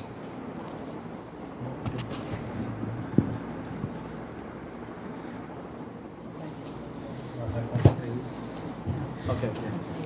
All right. Who's harbor management? Well, we'd have to put it. It's right here. Article 2, section. See how there's It's a blank, it's blank. Article 2. In that blank. Yeah, we can Yeah. put a harbor management. And the reason why we're changing tie up to tie up is because it came back as a hyphenated word when we spell checked it. That was the clerk, Of course. of course. Okay, better to be safe. And that's all the changes that I think we went through. So Mike, section 14-276. Yep. So we've been saying that the parking lot behind the business. Yeah. It's not a parking lot. Yeah, I've been in it. Yeah. I wondered about it. Travels around aimlessly. So they're gonna park on Gatsby Avenue. So we pull the GPS on this, we pull the assessor's map, but Gatsby Avenue, where it ends, it really, if you look at this, this is a I'm trying to continuation. figure out what. I'll just pass it to you away. Oh, it's It's in here. there, it's in all. Oh, you have it? Yeah, we have it. So that, Yeah. there was a belief that that was an assessor's plat and a lot, that it's not. It's Oh, it's okay. I a get continuation what of a we're talking paper about. road that is just unpaved. Which the town owns. Which so- we own, yeah. So, okay. So there's trees there now. Well, it looks like they're overhanging now. Just a little, yeah. So I think it's more overhanging, Mike, than anything. And they use it now, that's where they park, right? That's where they park now. But they'll I've park parked the length there. of We Gatsby parked there Avenue. before. Say it again? They'll park the length of They Gatsby. can. They Yes, can, they yeah, can. public way. Are they gonna get a ticket? No, No? we don't even know that if that, Down there, people get tickets if they don't have a sticker, right? no, but this is in back of the restaurant. Yeah. So nobody gets a ticket in back of the, well, I thought it belonged to the restaurant when I No. Have you seen the street? pulled in there. this is in back of the restaurant. Now, we have, when we have had events at Grinnell's Beach for Tiverton Celebrates, we have parked, the workers have parked back there, right? Yes, I know exactly where it is. All right. And those trees are actually overhead, you can park all the way through. Yes, we're just talking about what we got identified. 218. Assessor's plat, lot, it's not assessor's plat. I want, if I have, so Michael, Yes. lot 218, Yep. if I have vehicles parked, if I have that lot, and there's vehicles parked there, how do I access my lot? That is, if I can, Go ahead, I don't know. there's not a house there. That, C213, Yeah, that's the backyard to 213. There's not a house okay. there. No, I know there's not a house there now, but But I think, if it's owned by the same people, it's one thing, but if it's well, if you look, is separate ownership, I believe it's owned by the it 213? Stonebridge the restaurant, oh, the Development, which is, corporation. Oh, yeah, it's a corporation that owns 218, 217, 219, and the Doctor's Plaza there. but 218 right now is just a It's- wooded lot. It's, Correct. It looks, if you park there, it looks like it's an extension of 213's backyard It does, yeah. when you're actually there. Or if you look at 217, it looks like the cars are, you could park there as Right, well right. for the restaurant. Right. So there's no driveway that you're gonna block if you park. No, but I know what If he's I was saying. the only person, if it wasn't this corporation who owned that, and that was my piece of property. And you wanted to put a house that I there. wanted to do something with. Then we got a And we're problem. parking cars all along there. Or change the ordinance. But right now, they park there now. Or stick a no parking sign. Right now, the restaurant people park there too. Yep. But we have parked there, Deb. We have. Yeah. It's not paved. No. No. No. No, I know that. I know that. This is the first I'm seeing that area Yeah. in I accordance know, with plots. I know, plats. this doesn't look like what I visualized it as. Because you can't see any plot lines when you're out there, right? Yeah. So those are the changes that we need to make eventually after the public hearing is over. So I'd like to open it up to the public right now. Whatever public there is. Any comments from the public? Dave's here. Do you? I don't know, certainly, I'm totally in favor of whatever you want to do. We know that. We know that. There it is. That was an easy one. Anyone else? Okay. I think it's a great idea. I know. All right, I'll close the public hearing. Anything else we need to do with this, Mike? Couple questions. When we first started talking about this, and Dave, I don't know if you know the answer to this, but you're here, so I'll put you on the spot. The random drawing is done annually, correct? Pardon me? The random drawing is done annually? Yes. Okay. So how do I know when that's done? If I'm not in the loop, how do I know when that drawing comes up? We put an ad in the East Bay newspaper, and we advertise it. And I would imagine our town website would On our also. town website, right. And do we have a date certain each year that we want to have applicants start and end? I would say probably you start February 1st, and I have to be in no later than, say, April 1st. You know, these are just details we have to put out, but what I'm really trying to do... What's that? Because I think this little fluctuation is going to be new, my preference would be to let them adopt it by a rule or regulation. Exactly. And then, I mean, basically... so that'll be a public hearing as well, but And that comes before us for final approval? not necessarily, not for a rule. Yeah. What we're doing is really following what Bristol and Newport have done. Bristol and Newport have exactly the same formula. Excuse me a second. What did you say, I Joe? don't think we approved the rules and regulations. It was on another agenda, and the rules and regs were approved by the council. But I don't think it had specific dates. I think it did. You think? I do. I think it had I don't, February. I don't remember the I specific, think but it said that's. something about February. Well, I mean, February would be a logical date, and it'd have to be done by probably April 1st. Because no one's going to really be tying up there till May 15th.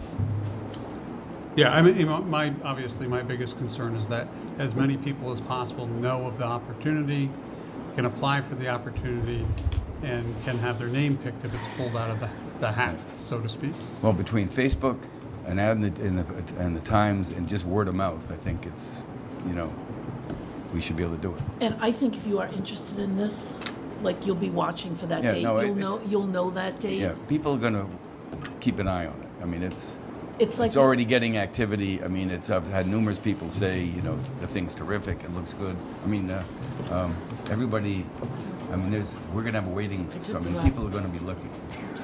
And they'll know that the waiting list is kept annually. Correct. Okay. I think it's like fishing season. If you fish, you know. Yes. The opening day.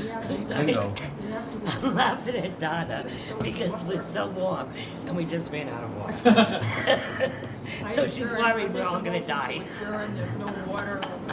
And this is a question more for the solicitor.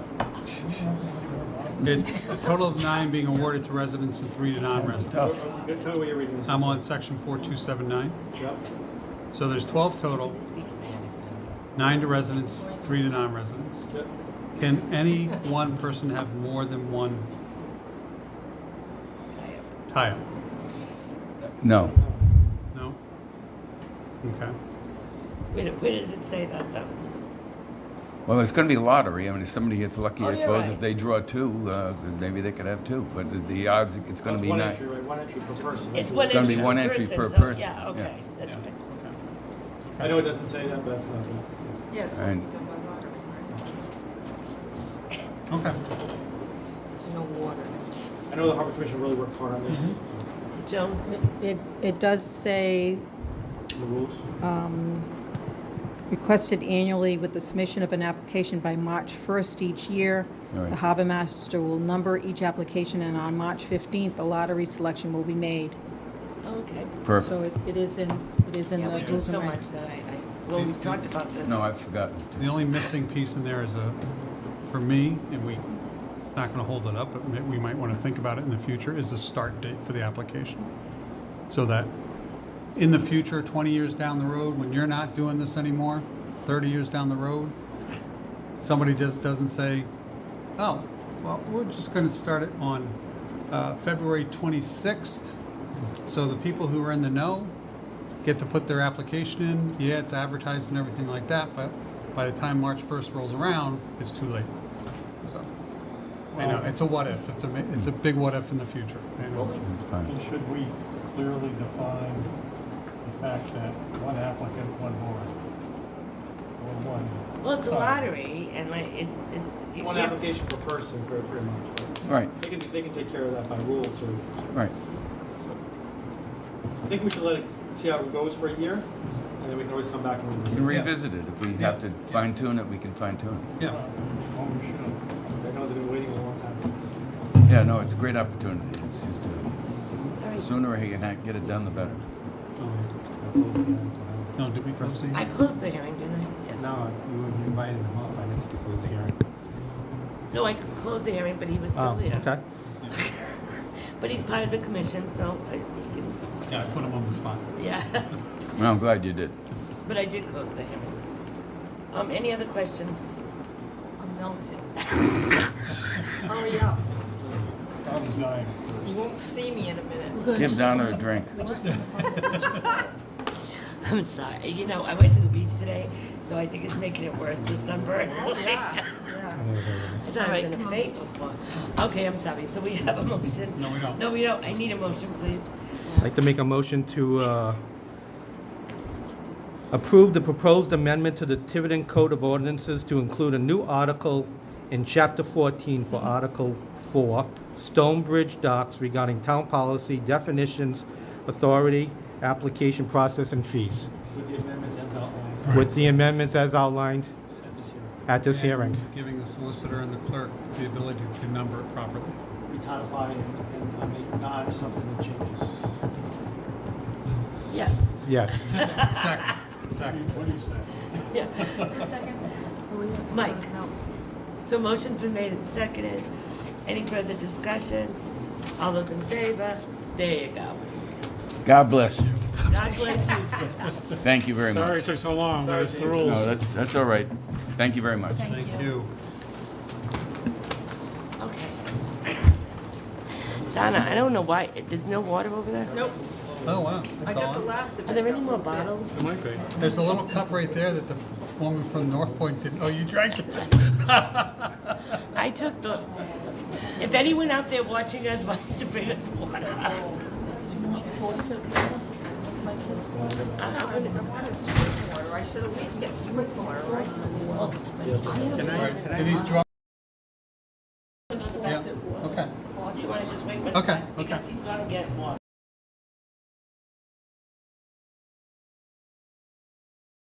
He's worked all day. You want to go home? Can I move it up so we can go home? Well, I'm waiting for Denise. Yeah, I didn't know if you were ready to do your thing, but if we can move it to, he's got a lot here and he can go home. He's been here. Obviously, since 8 o'clock this morning. It's actually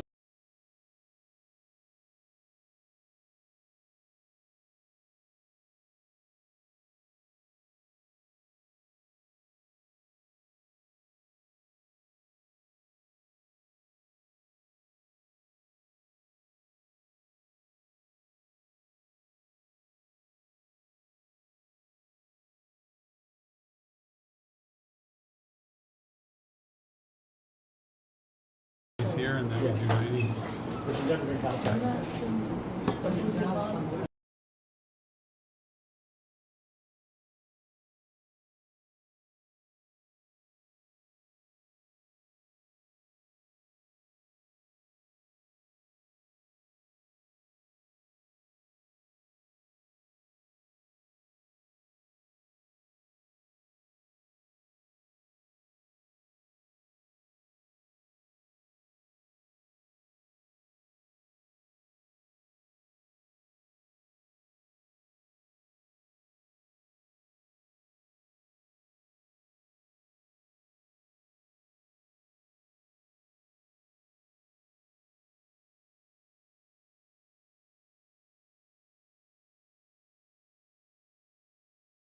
It's cold, it's warm, but, all right. We're going back to general business. Yes. Okay. Just somebody correct me if I haven't. No, I've done that's everything, all right. right? Okay. All right, general business, 9A, Council Vice President Burk, discussion possible vote on council resolution regarding recent anti-Semitic social media posts by Tiverton Restaurant and the larger issue of I can never say this word, Semitism, racism, and other forms of hate speech. Mike? So, thank you, Madam President.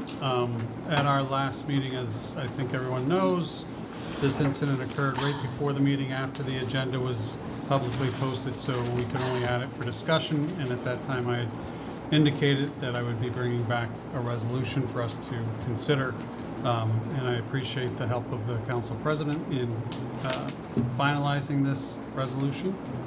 I'm not going to read the whole thing. In essence, it speaks to wanting a community that respects and values all cultures, all people, all races, all religions. It recognizes the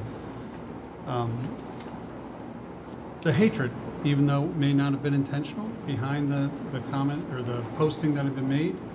And it thanks Representative Jay Edwards and Wendy Juring of the Sandra Bornstein Holocaust Education Center for organizing an event last week that brought in two individuals, one who is a Holocaust survivor herself,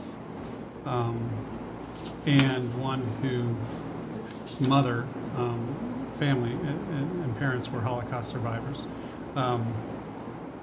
And I appreciate, it extends our gratitude for their courage in sharing their trauma and the trauma of their families in order to help ensure that the atrocities of the Holocaust are not forgotten and not repeated. And I think that's the key piece. I want to also note the letter to the editor that Councilor Edwards had placed in various locations. I have a copy from the Newport Daily News. And he talks about the incident, and he talks about how the community displayed its outrage. The owner apologized, and there the story ends, except it shouldn't end there. And that's one of the key phrases that I've heard often from rabbis and others. Elie Wiesel, to paraphrase him, it's we must never forget, because when we start forgetting, it's not just anti-Semitism that arises, it's anybody who's different than the majority. And so this resolution is intended to have us express our desire that Tiverton be a community that we condemn all forms of hatred and bigotry and discrimination, and that we ourselves pledge to work to make sure that all residents are valued and respected regardless of their backgrounds. So that's all I wanted to say, and I turn it over. Any comments from the council? I think you did a really nice job, Mike. And I want to, again, underscore that Denise was very helpful with this.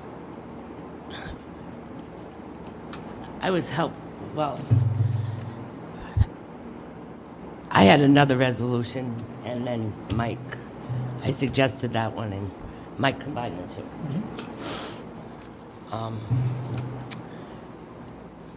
Donna, would you like to say something? I really didn't want to get into it because I just feel this is stoking more hate. I just feel that it's just throwing more fuel on the fire. There's no public threat other than someone made an ignorant joke. And recently, Whoopi Goldberg just did it on TV. You can't control that. The only thing you control is that you educate.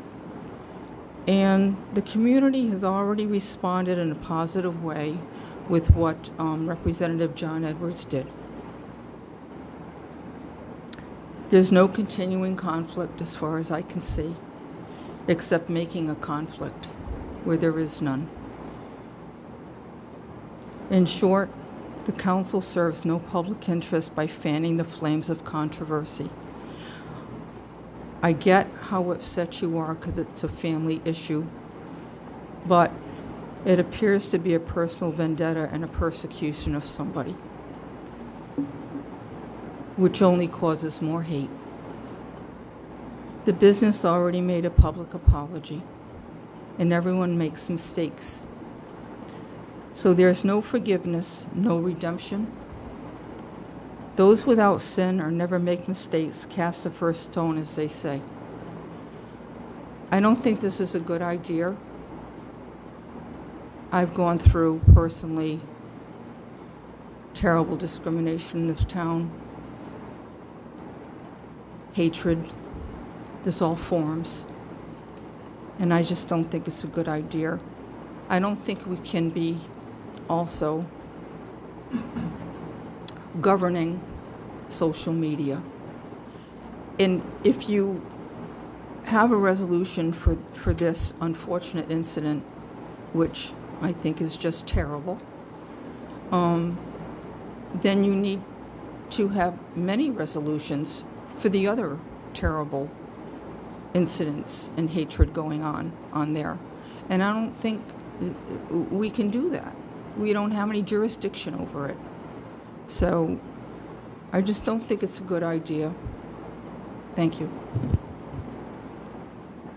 Do you want me to go through it? No, or what- you want to I'll- hear? I'll Okay.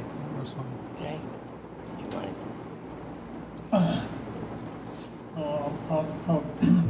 I'll reiterate a little of what Donna said, but I think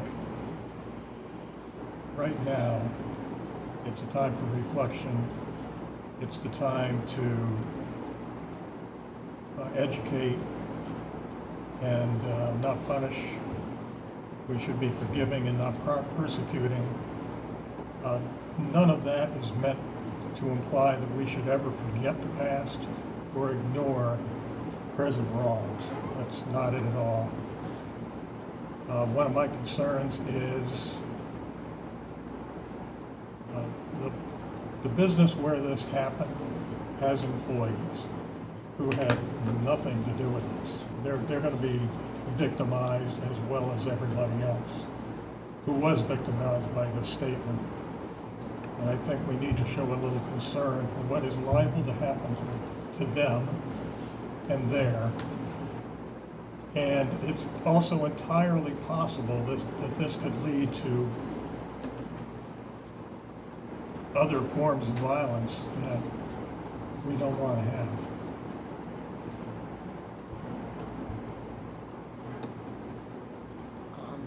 Bill, do you have something to say? Just real briefly, I support Councilor Burke's words 2 weeks ago. I support his resolution today. It's unfortunate that in 2022, we have to spend time talking about this and drafting a resolution of this effect. When I first saw it on the agenda, I jumped the gun and thought that maybe this was a calling out of one business and possibly a boycott, but this resolution doesn't do that at all. It just states what we as adults in 2022 should already know. So I support this resolution and thank Councilor Burke for his time. I feel the same way as you, Bill. I'm sorry, Deb, I thought you did talk before. I didn't mean to skip you. No, that's all right. Okay, I just said, nice job. And I felt the same way originally, that I didn't want to be calling out a business and punishing them or, but I think this is a very general, we're not supporting intolerance and hatred, and I don't think it'll bring more hatred. I think it's saying that we're not supporting discrimination for any race, culture, sexual orientation, and I think it was nicely done. I think we already have that in our employment. It's already part of our policies. For employees. I know, So- trying to bring that. So I'd like to say something. I know Mike knows how I feel about this. Originally, the letter and resolution he wrote, I thought, I'm usually loud, okay. The resolution that he first wrote, well, first was the letter and then a resolution. I actually knew that Mike wanted this on, so that's why I asked Attorney Marcello to write a more generic type of resolution. But I will, and Mike knows how I feel, I don't think it's the place for the council to do this. I think, obviously, we don't support discrimination. I don't think it really has to be said this way. I think it's because of the incident that this is happening. And it does bring out that restaurant. When you look at this resolution, why is the council doing this right now? It's because of what went on Facebook. I think it's horrible. I think, I'm not sure if the owner or whoever put it there really knew that this was going to cause this kind of a problem. People make stupid mistakes, and this is a stupid mistake. I'm not sure if this is a hate type of crime or anything like that, but I do know that this restaurant is feeling the repercussions of this. And I've heard it through employees there and customers there. And I really feel that if it wasn't for that incident, we wouldn't be writing this. And it's not only, there's a lot of things that go on that is wrong. And we've seen it on Facebook, and this just happened to blow up, and I think it should have blown up. But I think that the business has suffered enough. And I know it's generic, but we wouldn't be doing this because of, unless that happened. And I am afraid. I am afraid that this is just bringing it to the forefront again. And I've talked to the police chief about this last week. I worry about that establishment because we all know there's crazy people in the world, and we all know that what the incidents that have happened all over the United States. And I'm just worried that if we keep bringing it up, it's going to be more and more problems. So I do agree. I think that Mike is right. This is horrible. I don't think the council has to say that we don't want this to happen, because obviously we don't. No one wants this to happen. But I just think that this is a mistake, and this is just my opinion. Mike. A couple of points. One is, this does not speak to any particular establishment. Yes, there was an incident. That certainly was a catalyst, and that incident should not be forgotten.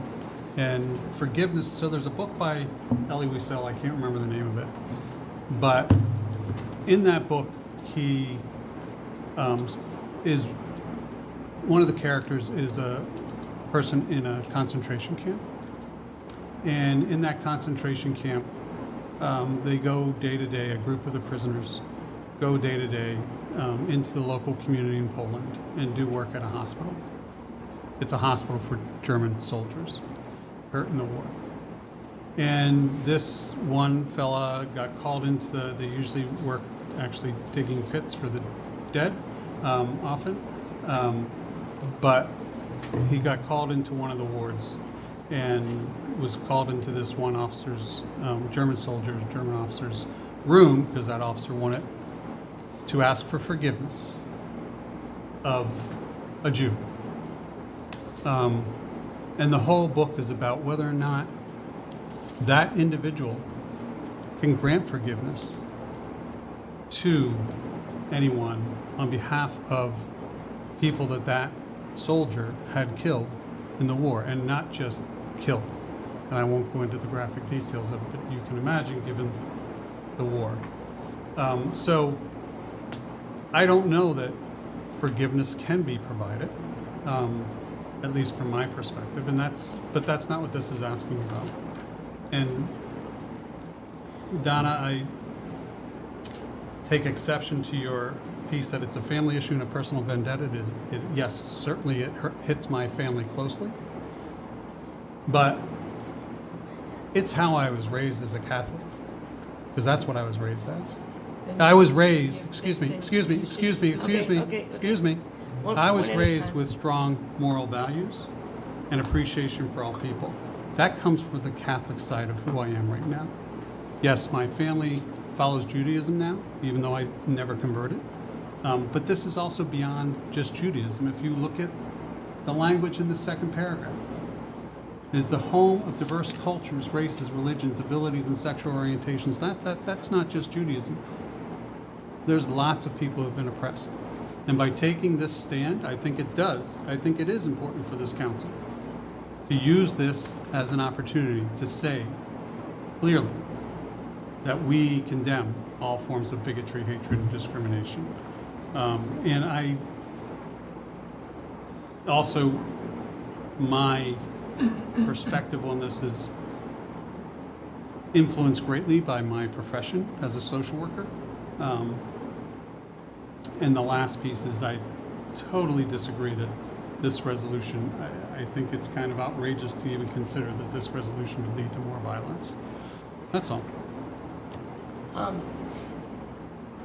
I know the resolution doesn't name specific, doesn't say anything about what happened, but the subject of the agenda item in explaining the nature of the request makes it very obvious why this was written. I think it's just a matter of how we all feel.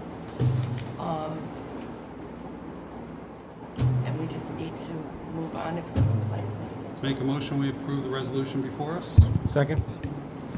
Motion for me and second. Is there any further discussion? All those in favor? Opposed?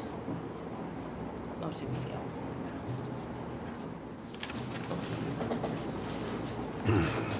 Councilor Edwards, discussion possible vote related to Open Meetings Act training and education for boards and commission members.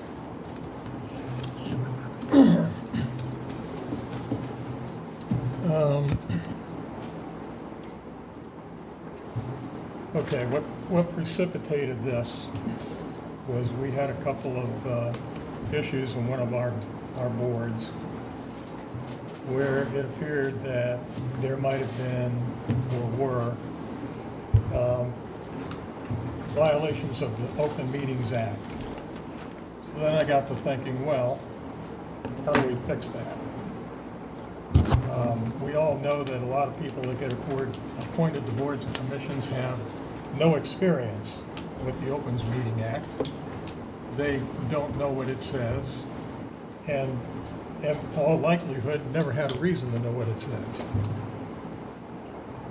I think it behooves us, when we appoint these people to a board or commission, that we provide them with the necessary tools to know what the Open Meetings Act is and how they might innocently or on purpose violate it. And one way we can do that is anytime somebody gets appointed or reappointed, they be provided with a copy of the Open Meetings Act. And additionally, we should find a way to make sure that all members receive the same training that we do on an annual basis. And they can either do that by attending one of our get-togethers about it, or they can go online and do it on the Secretary of State or Attorney General's websites.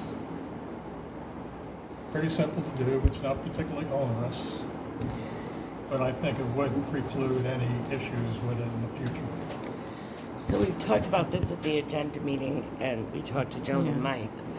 I think when people are appointed, we should give a copy of the open meetings book, the little one. Yeah, even tonight, they should get a copy of it. And Yeah.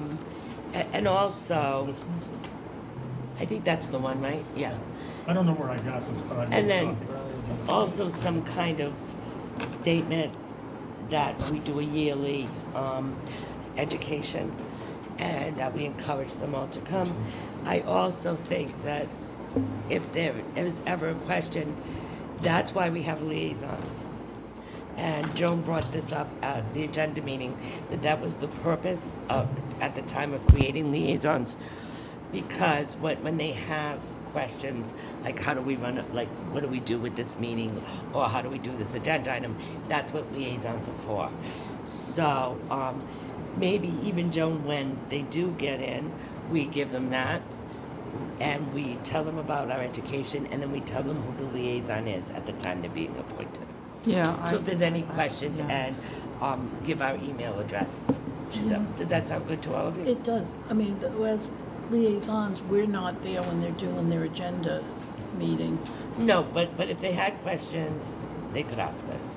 Yeah. Like, I do know that I've been called from a couple of ones I've been liaison on, and how do we put this on the agenda, or can we discuss this without really discussing it, or do we, that kind of stuff. So I have gone, within the last 10 years, a lot of them have called me. We're not asked that. Jay and I do planning and zoning, but they have a solicitor. That's a little different. They have a That is a solicitor little there. different. I will say, and it's hard with some of these commissions because they're being appointed at different times, but when I was on the budget committee, I think for the first time, the solicitor started one of the meetings with just a discussion, just like those general things like you don't hit reply all and, don't send out emails to a whole commission. But it's very difficult to do it because with the budget, there was a beginning and an end. We all started, right. Right. So Well, maybe like, I hope there's an end. Yeah. As the liaison for the Harbor Commission, I did invite Michael to give a talk on that.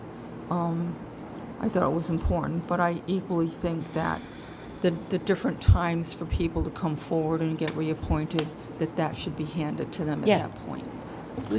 I can help Joan kind of figure out what to give them if you want me to. So I'll dig up Mike's last presentation as well to all the boards and commissions about open meetings, and we'll send that out to all the board chairs to have it distributed to their members. Yeah, and we send out a letter documenting their appointment, so we can include the documentation with the letter. Oh, that'd be great. And I'm okay, with the council's approval, we can do a refresher course every 6 months or whatever, but I think initial appointment should be almost be like a requirement. By the way, if we're going to appoint you, you have to attend a session, so you get familiar with the law. We tried that once. We made it mandatory. Didn't work. No. I mean, they're volunteers. Yeah, I get They're it, volunteers, and it's kind of difficult. Hey, luckily, there haven't been any complaints in a long time. Well, and perhaps we focus on the chairs. Yes. Yeah. Because they Yes, have and to we enforce said it. that too. Yeah, and a lot of the chairs of these committees have been there for a long time. They may have forgotten. Oh, they might have. Yeah. Okay, we don't need a vote on this?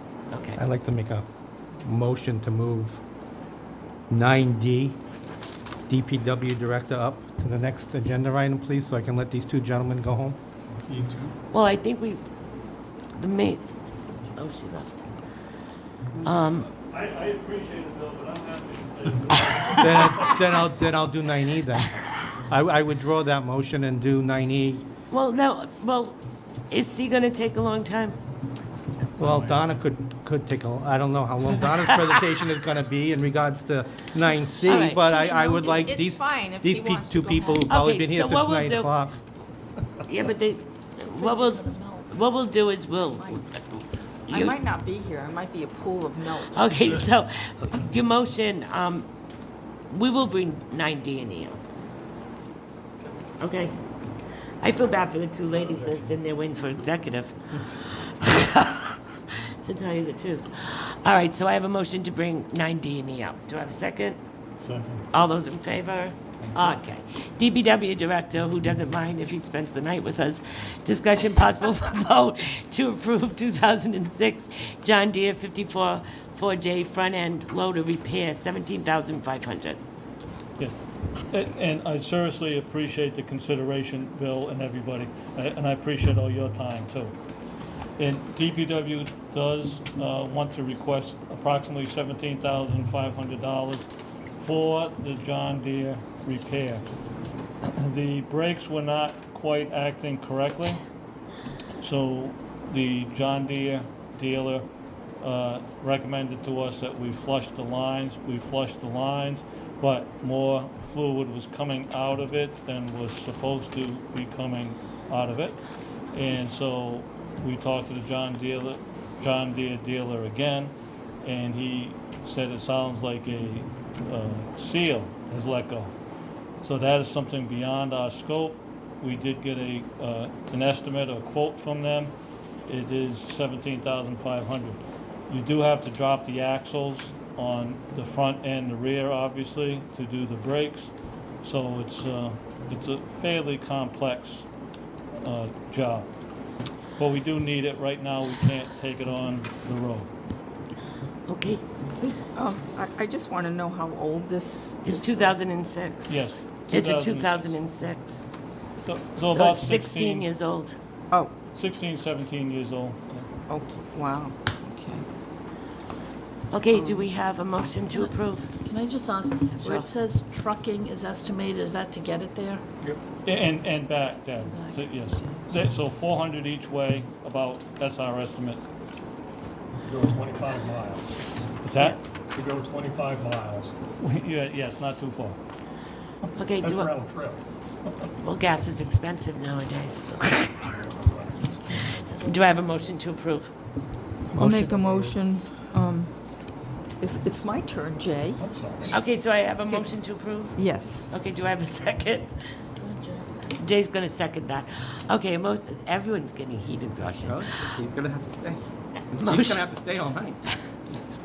Motion to approve, and seconded. All those in favor? Okay. Thank you all. All right. Thank you. Administrator Cotta, Police Chief Jones, approval of budget transfers as listed. Do I have to? No. E 1 through 19. Does anyone have any questions on any of these? Taser insurance really got me. You do need some insurance. This one that says I just the have one taser question. insurance. Here, it's Assurance, August. not insurance. It's That was to purchase more tasers, because we were short. So the taser assurance program, that was to purchase Okay. 2 more tasers for the 2 officers that are going to the police academy. Oh, that's right. Anybody else? Well, Chief, so basically, we're transferring $62,000 out of staff salaries. Yes, sir. Is that because we lost? So part of the $43,000 was to cover the unfunded liability of an officer who went out on a disability. So that was the bulk of that. And because it came out of staff salaries, as of right now, we are down 4 dispatch positions and are continued to be. So it's ASME. So this is, So it's all coming out of the AFSCME, the professional staff union. we're down 4. 4, yes, ma'am. How do you Yeah. run it? Overtime and a Some little bit of luck offices and Wow. Isn't some offices just? no, they can't. I thought the dog officer for some She does. reason. Okay, She I does. thought it was so the dog the animal officer. control officer and the records That's what I clerk, they're both in there. Yeah, To, because she to told be me. fair, Chief, how many dispatchers have we hired that have resigned within 2 weeks? We had one today that resigned within A day? a week. Yeah, but we've had 3 of them since. Yes, sir. And we're also down, just for the record, we're down 5 police officers. We had 2 that just started the academy August 1st, but we're still down 3. Okay. Any other questions? Okay, so I'd like to entertain a motion to approve the budget transfers E1 through 19 as listed. So moved. Do I have a second? Motion been made in second. Any further discussion? All those in favor? Okay. Thank you. Thank you. Councilor Cook, discussion regarding Mayflower Wind Plan and potential vote for retention of Special Environmental Legal Counsel. All right. I was concerned with the cable coming up all along our coast, and also it appears that Middletown and Little Compton are also very concerned, and feel they want a seat at the table. I think in our interest, we should do the same thing. Construction and operation plan, Brayton Point offshore export cable corridor, we will be in that. What is the impact to Tiverton? It's hard to say, but at least you might have somebody in our corner watching over making sure we're okay on that. The question is, I'm asking, do we need a seat at the table in Tiverton's interest and hire an environmental lawyer? Which, as I understand, Middletown and Little Compton have already done. I've attached the Secana Times conversations in Little Compton, why they came to that, and possible vote to advertise to hire an environmental lawyer via an RFP. I think I personally think it'll be kind of foolhardy not to do it. Yes? No, I'm just waiting. No. Okay. No. Are you done, Donna? I am. Okay. So there was discussion during my agenda meeting on this, and I know that Mike would like to. So, just so you know, Donna, I got a call from their lawyer, Mayflower Wind Energy, this morning on the way to work. They had senior agenda item, and you're correct that. So the application is before the Energy Facilities Siting Board, which is an administrative agency of the Department of PUC. Right. So Portsmouth was where the line will actually hit. Is they have a lawyer, and they are automatically considered an interested party, so they have a right to be at the table automatically because that's where the line is going to hit. Little Compton and Middletown, they have filed a motion to intervene in that case, or it's an administrative hearing before the Energy Facilities Siting Board. Their lawyer, whose name escapes me at the moment, filed the motion. They don't have an automatic right because the line doesn't really affect them directly, but they think they need to have a seat at the table because they're required under the regulations. When I say Mayflower is required under the regulations to propose 3 or 4, I think it's 3 alternative sites to where the line will be.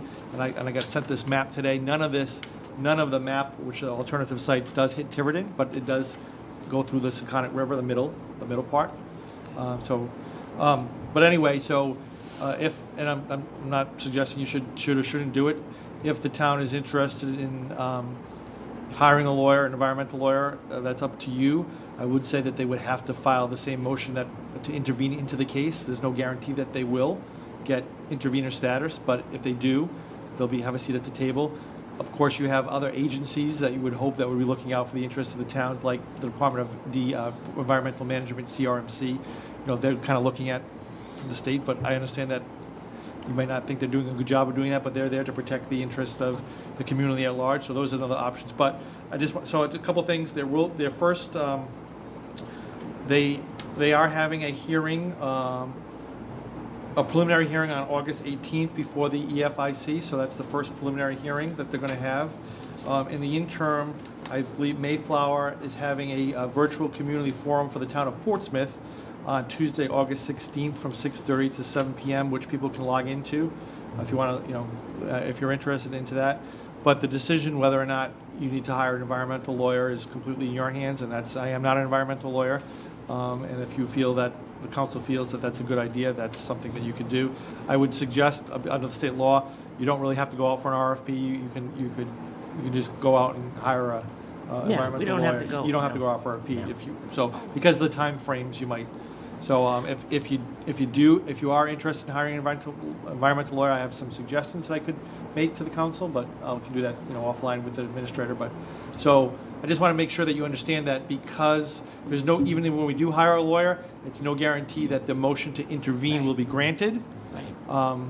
But if we are granted, then we have a seat at the table. But it doesn't also hurt to have a lawyer kind of in the background monitoring things if you decide that you want to if the intervener status is not given, to kind of go to all the hearings and whatnot. So we could tag along with the Little Comptons. if they agree to take you on, yes. I just don't know if we need to. They have the same attorney for Middletown and Little Compton. I think they're sharing, yeah. Yeah, her name is Disalt, I think her name is. Disalt, I couldn't think of her name. Because it doesn't really, Portsmouth is the one that should be. So it will definitely affect Portsmouth if they connect through underground tunnel over to the Mount Hope Bridge. Yeah, they want to dig in everything, they want to So, tunnels. so and as far as the river goes, the bay is managed and controlled by CRMC. We don't have any standing with that. DEM is there to protect the environmental rights of all the fishermen and everybody else that has access to the bay, boaters. Because it's not coming to Tiverton, I don't see where that's going to have any impact as a town issue. I did reach out to Mayflower myself, not without. I didn't know that Mike was doing this about the meeting that they have in the public forum. If they had any issue with Tiverton residents signing up for it, they welcomed it. They had no issue with it. They'll allow anybody to their public forums to address their concerns. And I did put it out on social media for people to understand where they could get the link and how to sign up for it.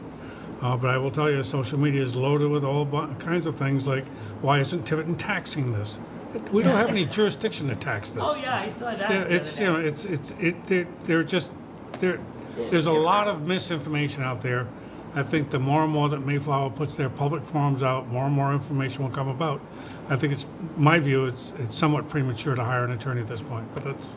Well, it is for discussion. No, I'm not, I agree with you. When it gets to a point we hear changeable things that we need protection for our town, I would agree that we would probably seek an environmental attorney. But it is so premature at this point that let's wait and see how this thing pans out. There's going to be public input coming out. Sure. And we'll see where it's headed, and you can make a more informed decision at that point. But I don't see the need for us to have to expend monies at this point when other communities are already expending that money, and it will be very public. Yeah. Okay, no problem. I'm not even sure where we get the money for this.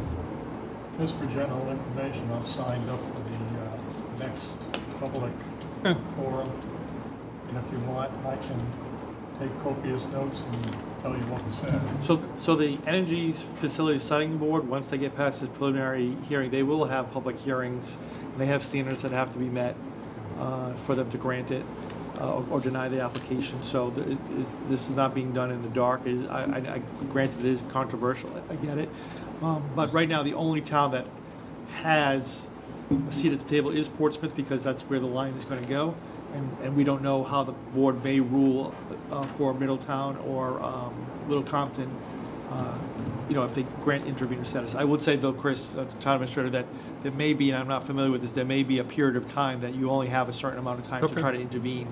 And if you don't do it by that time, you might lose that right. But I can check that out. Okay. Can I ask a question? Yes.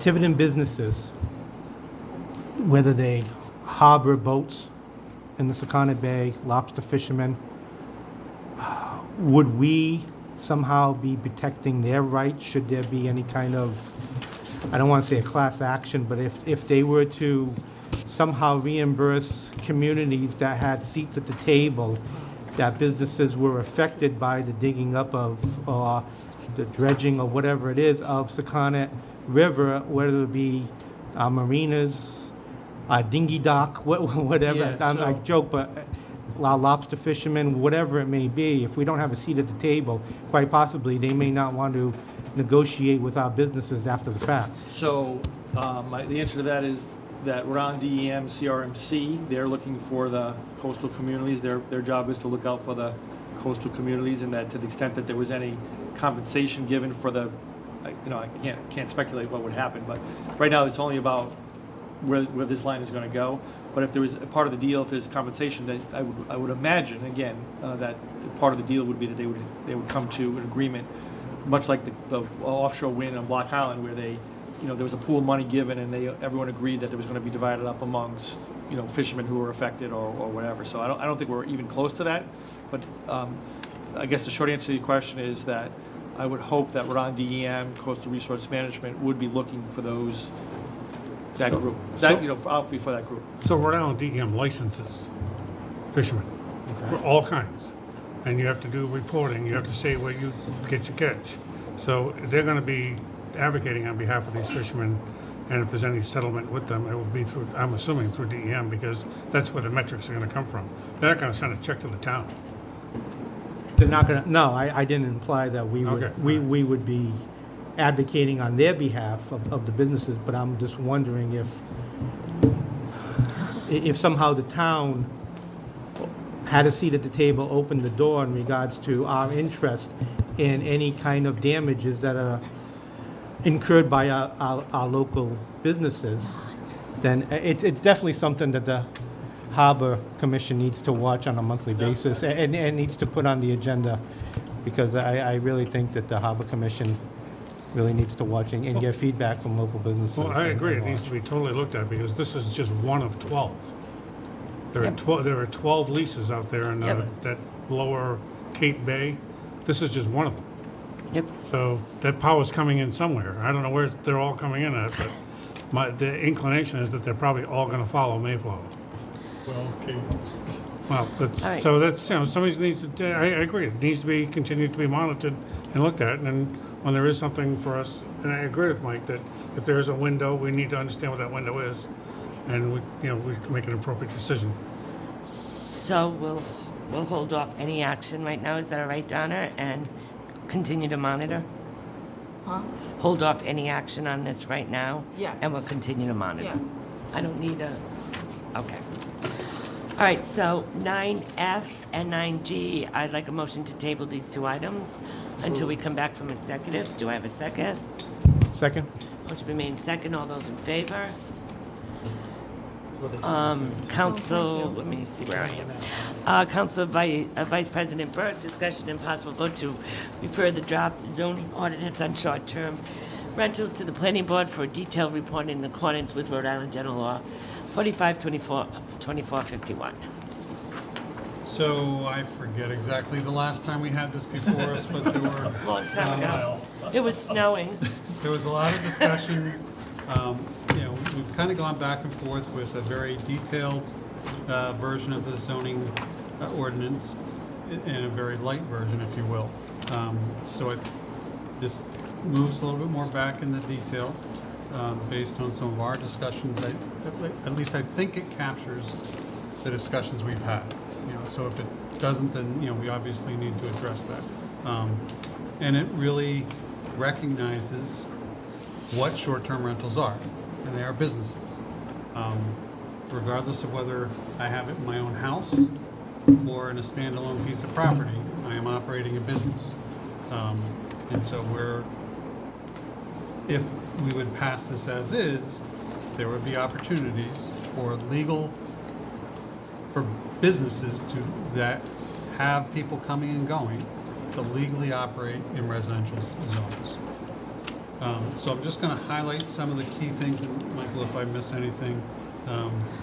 First part, the dwelling unit, it does very specifically say what it is and what it isn't. So what it isn't are tents, like up the hill, recreational vehicles, RVs, campers, lean-tos, any other structures that don't already have in it heat, electricity, water, and sanitary toilet and showers, unless that discharges into a municipal sewer system or permitted ISDS, and it excludes those with cesspools, because cesspools, I think we know, are not very. Question. Yeah. This is for you and Chris. Excluding those dwellings serviced by a cesspool, we obviously need a way to determine who has a cesspool. We have that, don't we? Yeah, we do have that. We do have that. We sort of have. No, we have No, it. we have a database of where they are. But the other piece of it is, if it needs to go for approval, then if I'm asking for approval, I need to show that I don't have a cesspool. Yes. So the onus is on the business. It doesn't show specifically, but if you look at the second page, these pages aren't numbered, it's section 5, owner occupancy of a dwelling. We're trying to play with this to not be overly restrictive, but it does limit it to people who live in town. To be able to have an STR, they either have to live in the property itself for 180 calendar days, or be a resident within 3-mile radius of their property. and have owned it for at least 3 years. So again, the intent of that is to reduce the likelihood that people buy up properties just to do STRs, which then in turn leads to less affordable housing in the community. When I say affordable, I'm not using that word that some people have a negative aspect of it. It's affordable for entry-level police officers to live in town, firefighters, teachers, those types of things.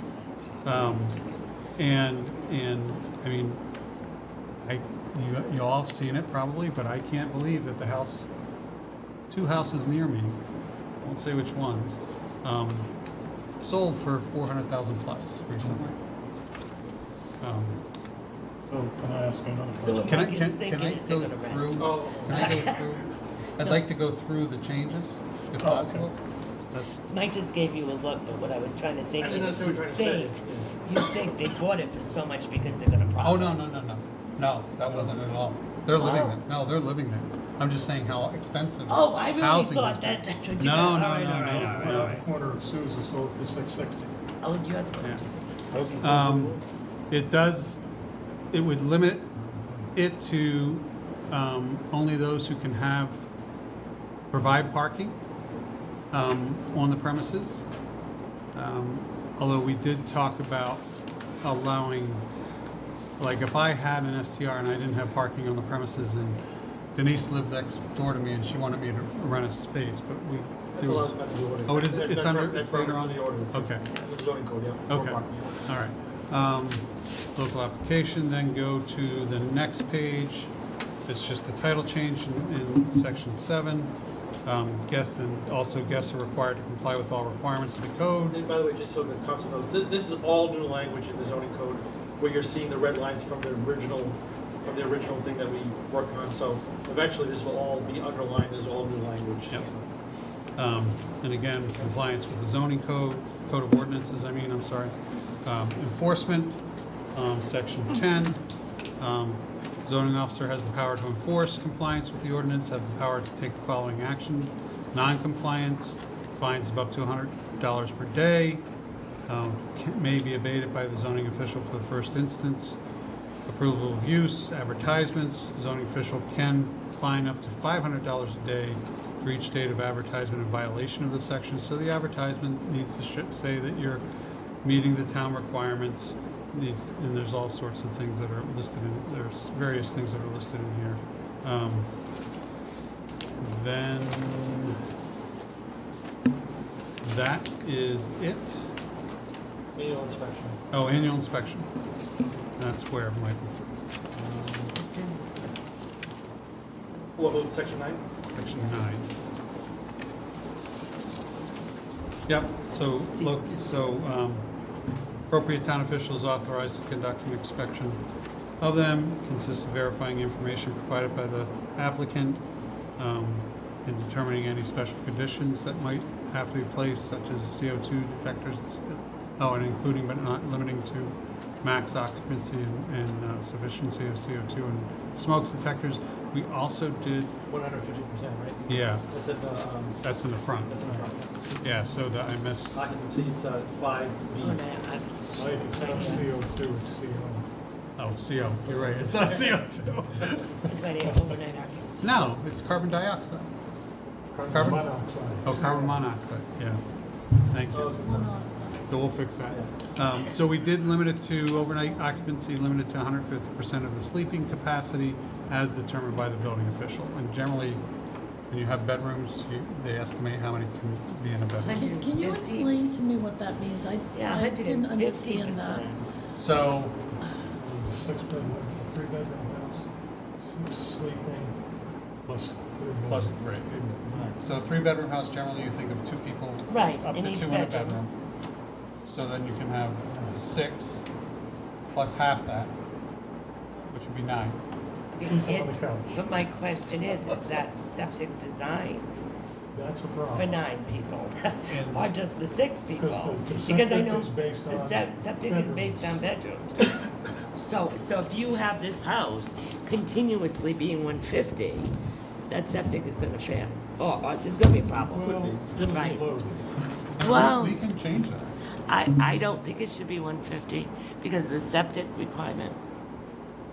The septic goes by number of bedrooms. bedrooms, but does it take into account there could be more than two people in a It's based on a bedroom? bedroom with two people. It is, We're okay. trying to regulate, the purpose of that section was, we know it's kind of hard to regulate party goers, right? You could have a party of 50 people. Well, I could too in Right, my house right. for one night. For one night, but then how many people could actually stay there overnight? Right. And so that's, don't forget, this is only 6 months out of the year, right?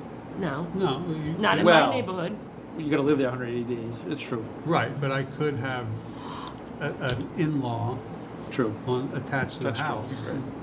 So you have to live there. Wow, that's. Well, wait a minute, you have to live there or on that property. Both, one or the other.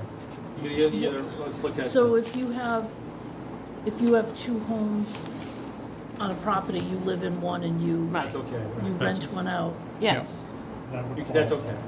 What if you had one and then you live 3 miles away? That's okay. That's okay. You don't have to live on the property. So, Michael, we do say occupies the same dwelling unit. Oh, on the same lot. Or on Yeah, the same lot. Okay, yeah. That's Or be a resident. Right, right, yeah, we added that in. So what we're asking right now is to send this to the It planning goes to board. the planning board. Yep. They give a recommendation whether or not they believe this is consistent with the comprehensive plan. They'll give a recommendation, it comes back. comes This is back. a zoning amendment.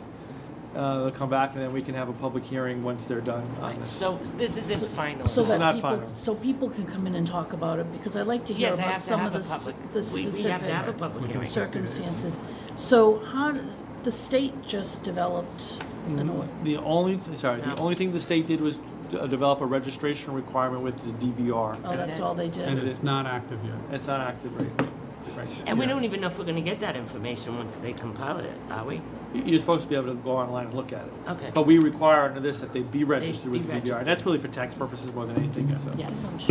And I know there was some discussion about how do we manage this. There are companies out there that manage this for you. So a lot of municipalities use those companies. They have the expertise. They keep track of the various STR websites and say, oh, wait a minute, this house over here says that they're in Tiverton. They're not on Tiverton's list. So there are ways that, I don't know what the cost is. We have to look Because into they're it. operating a business without us knowing, so. Well, if we're gonna charge them Because- $1,000 a year, we may have the money to fund such a company. But I have one question about the legislation. Did it not say that the town would be precluded from not allowing that? No. Or did I read it? It says that the town cannot restrict me, if I have an STR, from advertising it on a website. Only advertising. All advertising. Right. Okay, so what we're asking for tonight is just to send this to the planning board. We'll come back to us, we can digest it a little more, see what they And always then you would suggest have a changes. hearing? See what they, There's gonna be a right. public hearing for zoning. This is Yes, what's this is a zoning change, so we have to have, Yeah, we so have to it's- have a public hearing, at least one. Yeah. It's maybe more than one. They have 45 days to give us back what I would ask to be a very detailed report, not unlike what we Well, I have think with that's the what recent we put on one. the What you agenda. typically get? And then we have 60 days from the time we send it to them to have a public hearing. Well, I gotta tell you, this is a good deal more stringent than the original was gonna be. And I'm all in favor of it. Okay, so, I'd like a motion to send this to the planning board. So moved. Second. Motion been made and seconded to the planning board. Any further discussion? All those in favor? Councilor Edwards, this is Thank another thing. Oh, Thank you. Councilor Edwards, another thing we want to send to the planning board. Discussion possible vote to defer the proposed zoning ordinance and solar energy systems to the planning board for detailed report in accordance with Rhode Island General Law 452451. So this is the same exact thing. We're going to send this to the planning board. Yeah, so And I don't know if we need to. I can either read something to you quick or I can just hand it out. Which would you prefer? It's getting late. What is it? Take me back. It's just a presentation on what this is. Huh? You can read it if you like. Go ahead. All right, so the Solar Ordinance Advisory Committee respectfully delivers its solar ordinance proposal to the town council. As you know, in January, the decision was made to appoint a committee to rewrite the previously proposed draft ordinance. The planning board and citizens had many issues with that draft, largely due to the discrepancies with the spirit and intent of the comprehensive community plan. After several attempts were made to get volunteers to join the effort, it was decided to proceed with the appointed members available. We held our first meeting on March 16th, completed the task on August 1st. We held a total of 20 meetings. I'm sorry. I was making a noise. We had members of the public attend and some solar industry people. We also had Scott Millar of Grossmart, Rhode Island, who attended one of our meetings at our request. We reviewed existing ordinances of many other communities, both in Rhode Island and elsewhere. Sought advice and an input from other organizations such as URI, Grossmart, Rhode Island, solar trade groups, and local developers. We received some comment from the public, not a lot, but some. And finally, we sought advice from our town building official and the fire marshal. We paid particular attention to the views expressed by the planning board in its previous review and those of the public which were expressed at the previous public hearing. And I think the committee believes that we addressed most of those concerns.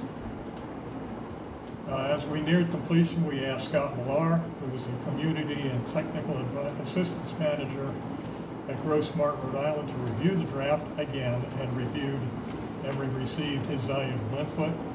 He also reviewed the previous draft, and we had those comments as well. The committee thanks the town council for providing this opportunity to develop a solar ordinance that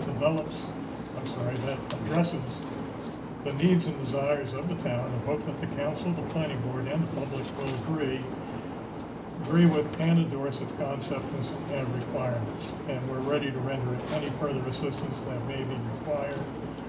And attached to this ordinance is a bibliography of the resources we used during our deliberations. All our members had valuable input, but I would like to make special mention of Tricia Hilton, who managed the numerous drafts and changes from one meeting to the next. She's very good at that. Yes, she was, and she bailed us out a lot. And Renee Jones, who produced most of the meeting minutes and bailed me out. What's that? Well, I want to thank the committee. This is very well done. And I know the amount of work this took, because I heard about it a lot at the different meetings they were having. All right, so I want to entertain a motion to send this to the planning board. So moved. I'll second it. Deb's making it, Jay seconded it. Any further discussion? All those in favor? Unanimous. Great, yeah. Council President DeMedeiros, discussion and possible vote regarding Code of Ordinance Amendment to Article 2, Farmers Market, Section 22A, conditions, and to approve funds to advertise public hearing. So, and Chris can help me with this, but the farmers market, where you can have a farmers market right now in town, is very minimal.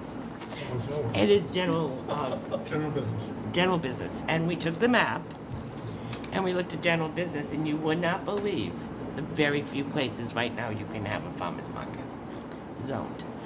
So, well, we are proposing that we change the zoning to say, except when the farmers market is located on a municipal or school department facility, which is, it's at a school facility right now, or property with the permission of the town council or school committee. Then there's more areas they can have it, if we do it this way. We've been having applications from a farmer's market, and we just don't even know what to say to her anymore, because there's really very little places she can have a farmer's market. You mean the one that have it at the school? That isn't even, I mean, I'm gonna say it out loud. According to our zoning, that should not be happening. So, and I think it's a perfect place to have it. We got an application to have it down at Town Farms. We can't have it there because that is not zoned general commercial. They started at at Sandy Woods. Well- So can they do that So because they, it's private? they could, because that is general commercial. That is general But commercial. they had a number of pitfalls at the water issues water, went there, right. the septic. And then I believe the person who actually facilitated all the different events there left, and they didn't have anybody to do that, they didn't have anybody to do the maintenance of it. So she wound up going over to the middle school. And we took the map at the agenda meeting because she requested to have it at Town Farm. And it's not Residential. allowed. But then we were looking at where it was allowed, and it's ridiculous. It's totally ridiculous. So we're asking that we go out to public hearing so that we can change this, because it's another. We offered to have have it in the back of the advertise. building, they couldn't have it. Yeah, we can't even, we thought down here. But they like it at the middle school, right? No, They there don't? is an application to move it, and they wanted Oh, it there at is? Town Farm. They So- wanted it at Town Farm. And I think it had to Even in the do. winter and everything?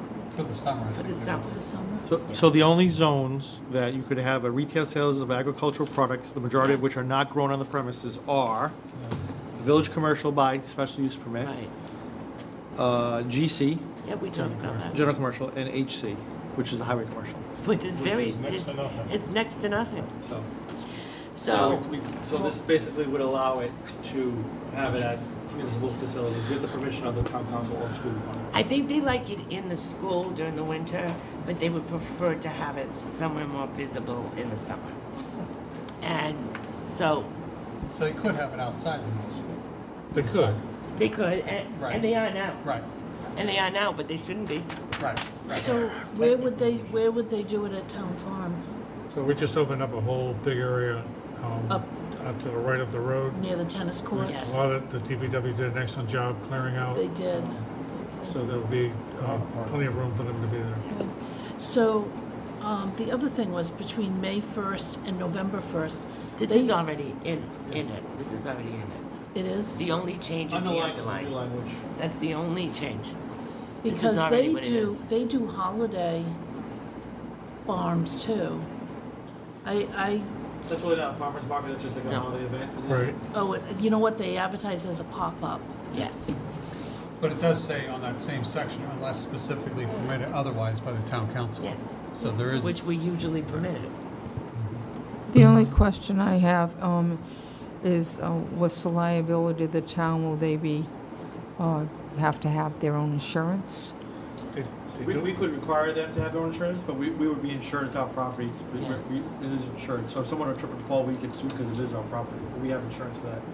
But it could be a condition that, it could be a condition Well, of. anybody can go to Town Farm right now, trip and fall. and- Right, it could, it's up to the town council when they grant permission to use it, they could say you need to show proof of insurance. But that's up to the town council. Well, it says right here, Mike just pointed out, the town council may place conditions on the insurance. Yeah. of a Issuance. fa- it- So I believe my discussions with her, when she was at Sandy Wood, she was insured, and the Well, I school think Sandy makes her Wood's made be, her. the school makes her be insured as well.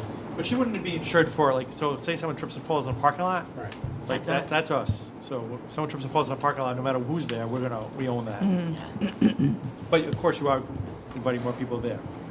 So do they need to come for a special license if it's like just November 2nd through April 31st? Because it's not included in these Yes, dates. yes.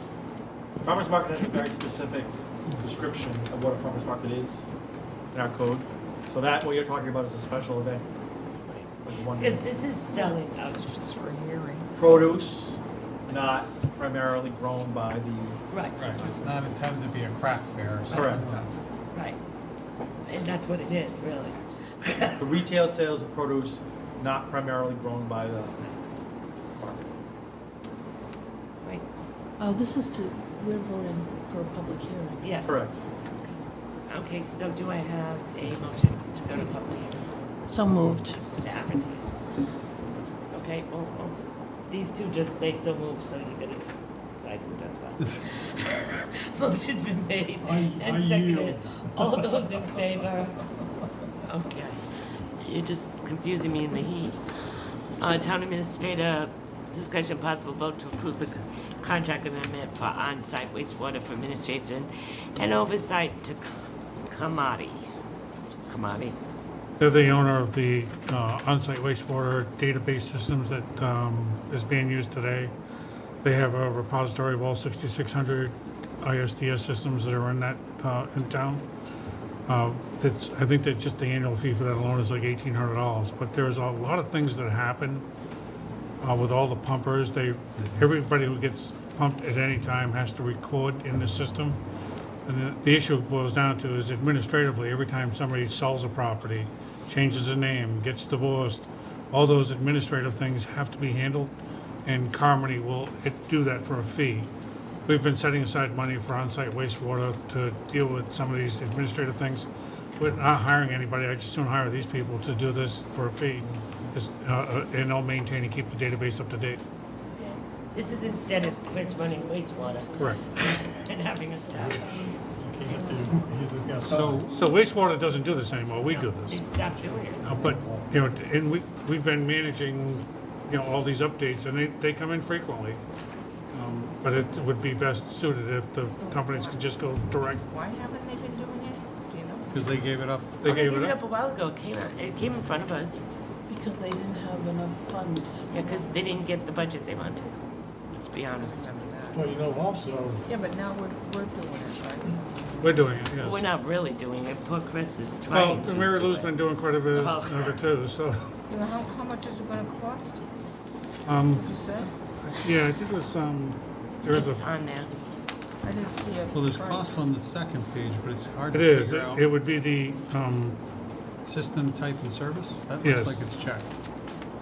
so, system type and service, so it would be another $2,600 a year and 75 cents per, ISDS. So how many Now, ISDS? I can hold them to not sending out, because what wastewater did was they sent out cards every year.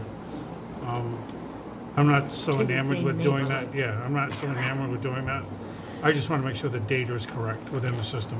But Chris, Dave Robert told me that his database could do that. Yeah, but who's going to manage that? Yeah, who's going to, Who's yeah. gonna manage that? You know, we have a database and maybe could interface with this somehow. So all the pumpers from around the region. Not that far. No, that's what the system That's does. all that though. is. So there's a database of all these systems. Everyone who does pumping has to record when they pump, where they dispose of it, how many gallons it was, what the condition of the system is in. So there's a running tally of, that's why we know where all the cesspools are, because they're ISDS systems. So this system has a recording of each and every one of those. So when you have a cesspool today, and you go and you have a new ISDS, the bottomless sand filter put in, if nobody's recording that, nobody's doing it, it'll still be recorded as a cesspool. Yeah, I get that. Well, the other thing too is you only get some of that information if people actually pump. I've got a neighbor that didn't pump for 22 years. Oh, that's true. And it was, That's true. it was a mess. But what I meant with Dave's system was you could have something in there that would. We could that identify would it. say what they have. Right, but it would just be a point of data. It would not have any Right. transactional data with it. So there is an additional cost on the last page, it looks like, number 5. After the data import and manipulation. After the initial data import, data manipulation and IT services are not included and are available at $110 an hour. Correct. But we keep them pretty low key as for what we allow them to do. So actually, here's your cost then.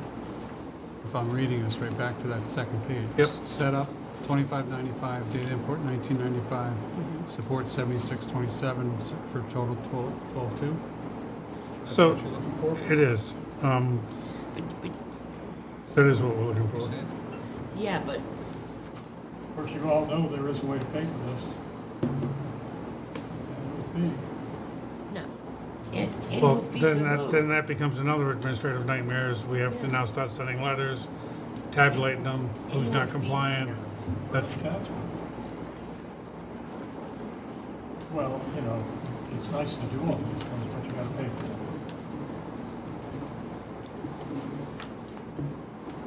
do have to monitor this.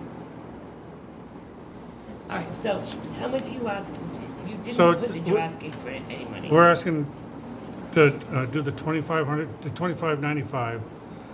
The data is already there, so that's why there's a cross across that. If you look at that, that's crossed out. Yeah. Okay. All right, so they already have all of our data, so they're not importing anything, it's already there. So they're just gonna administer these changes for us on an annual basis, in addition to holding the database at $1,800 a year. So we already have them under contract for $1,800 a year. This is an add-on service to do the administration of the changes for the So for clients. $25.95. Right.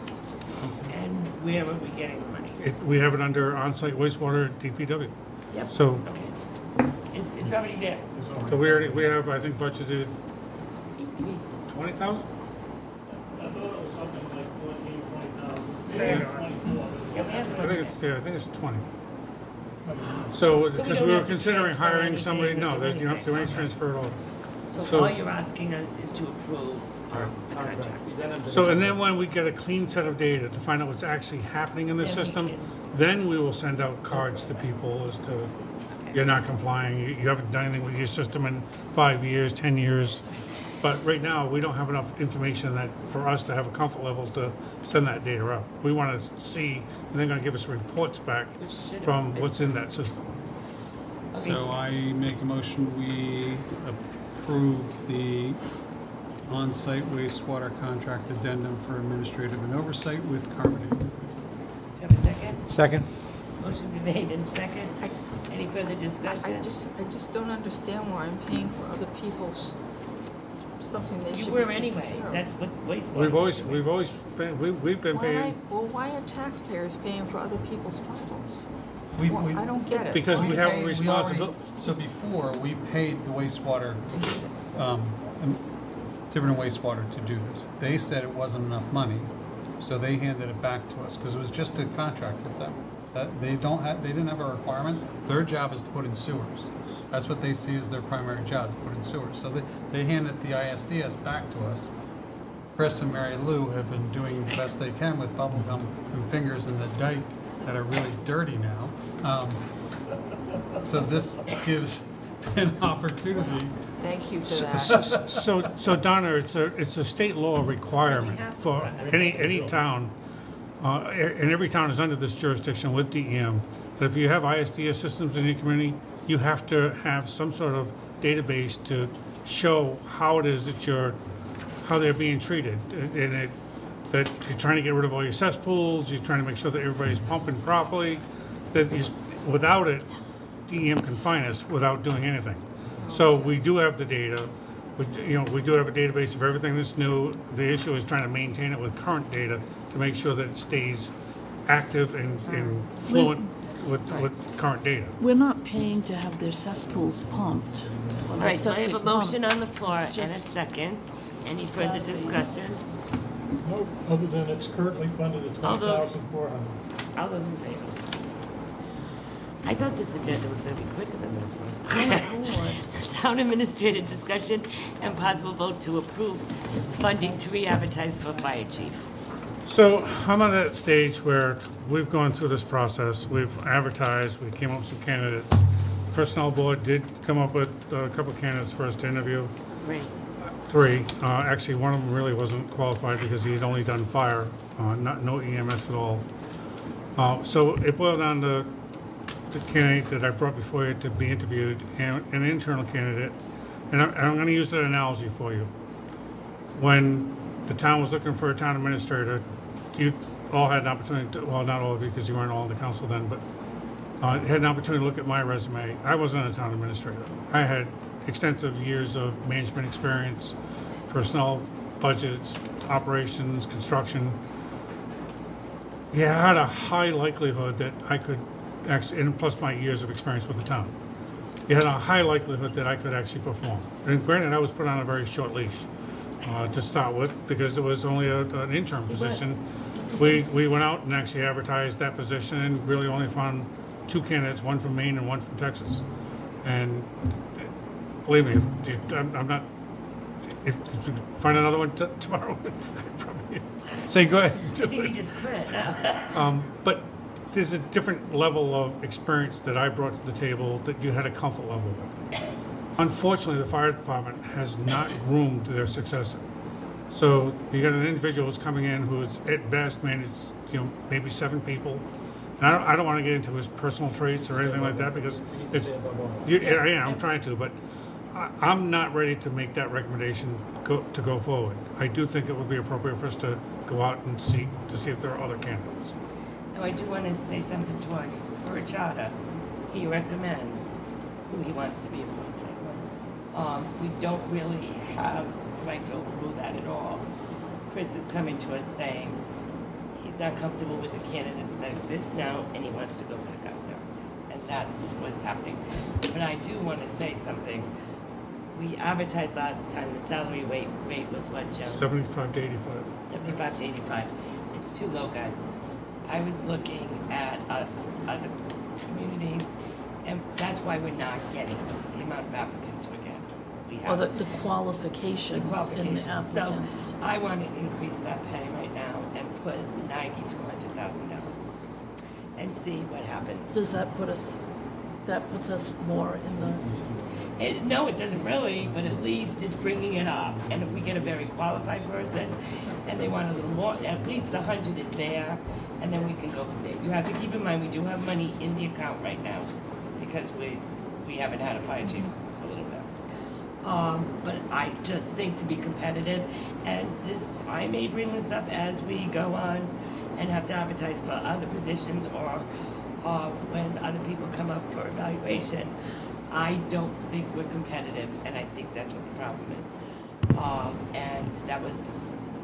I think that's what it is.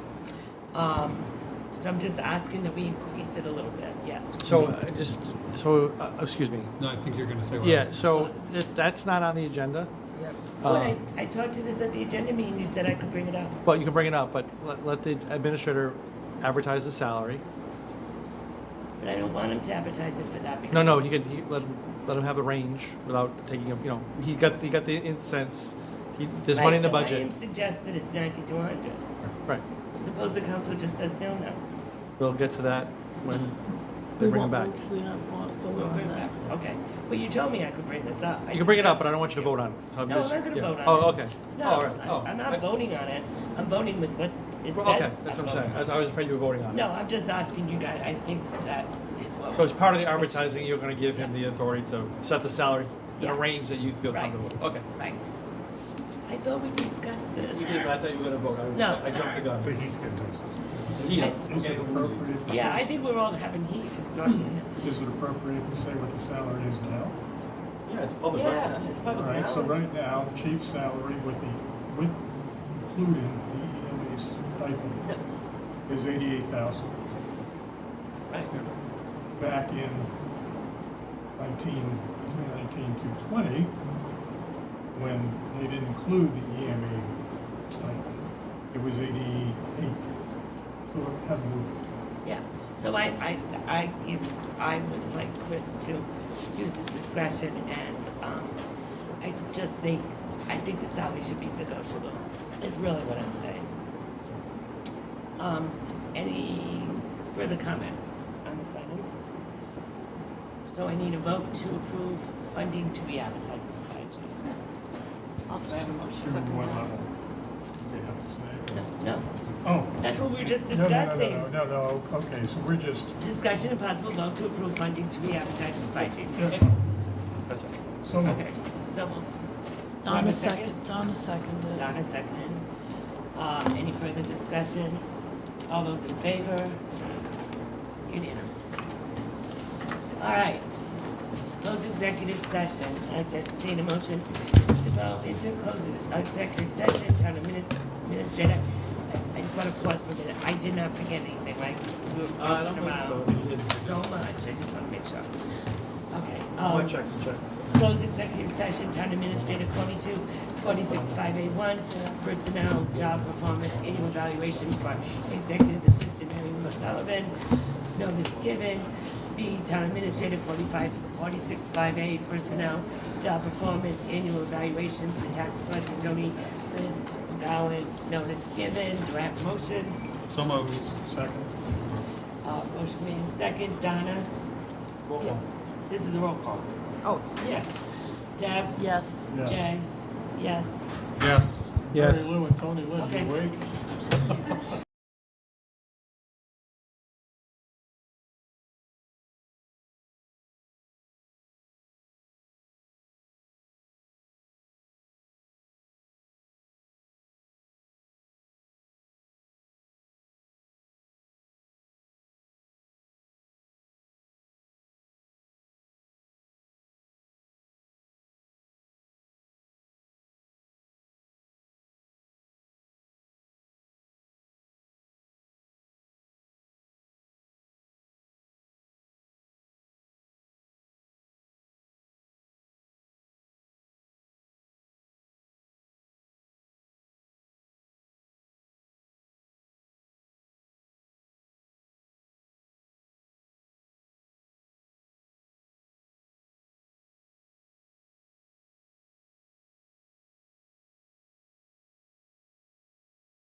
We're filming.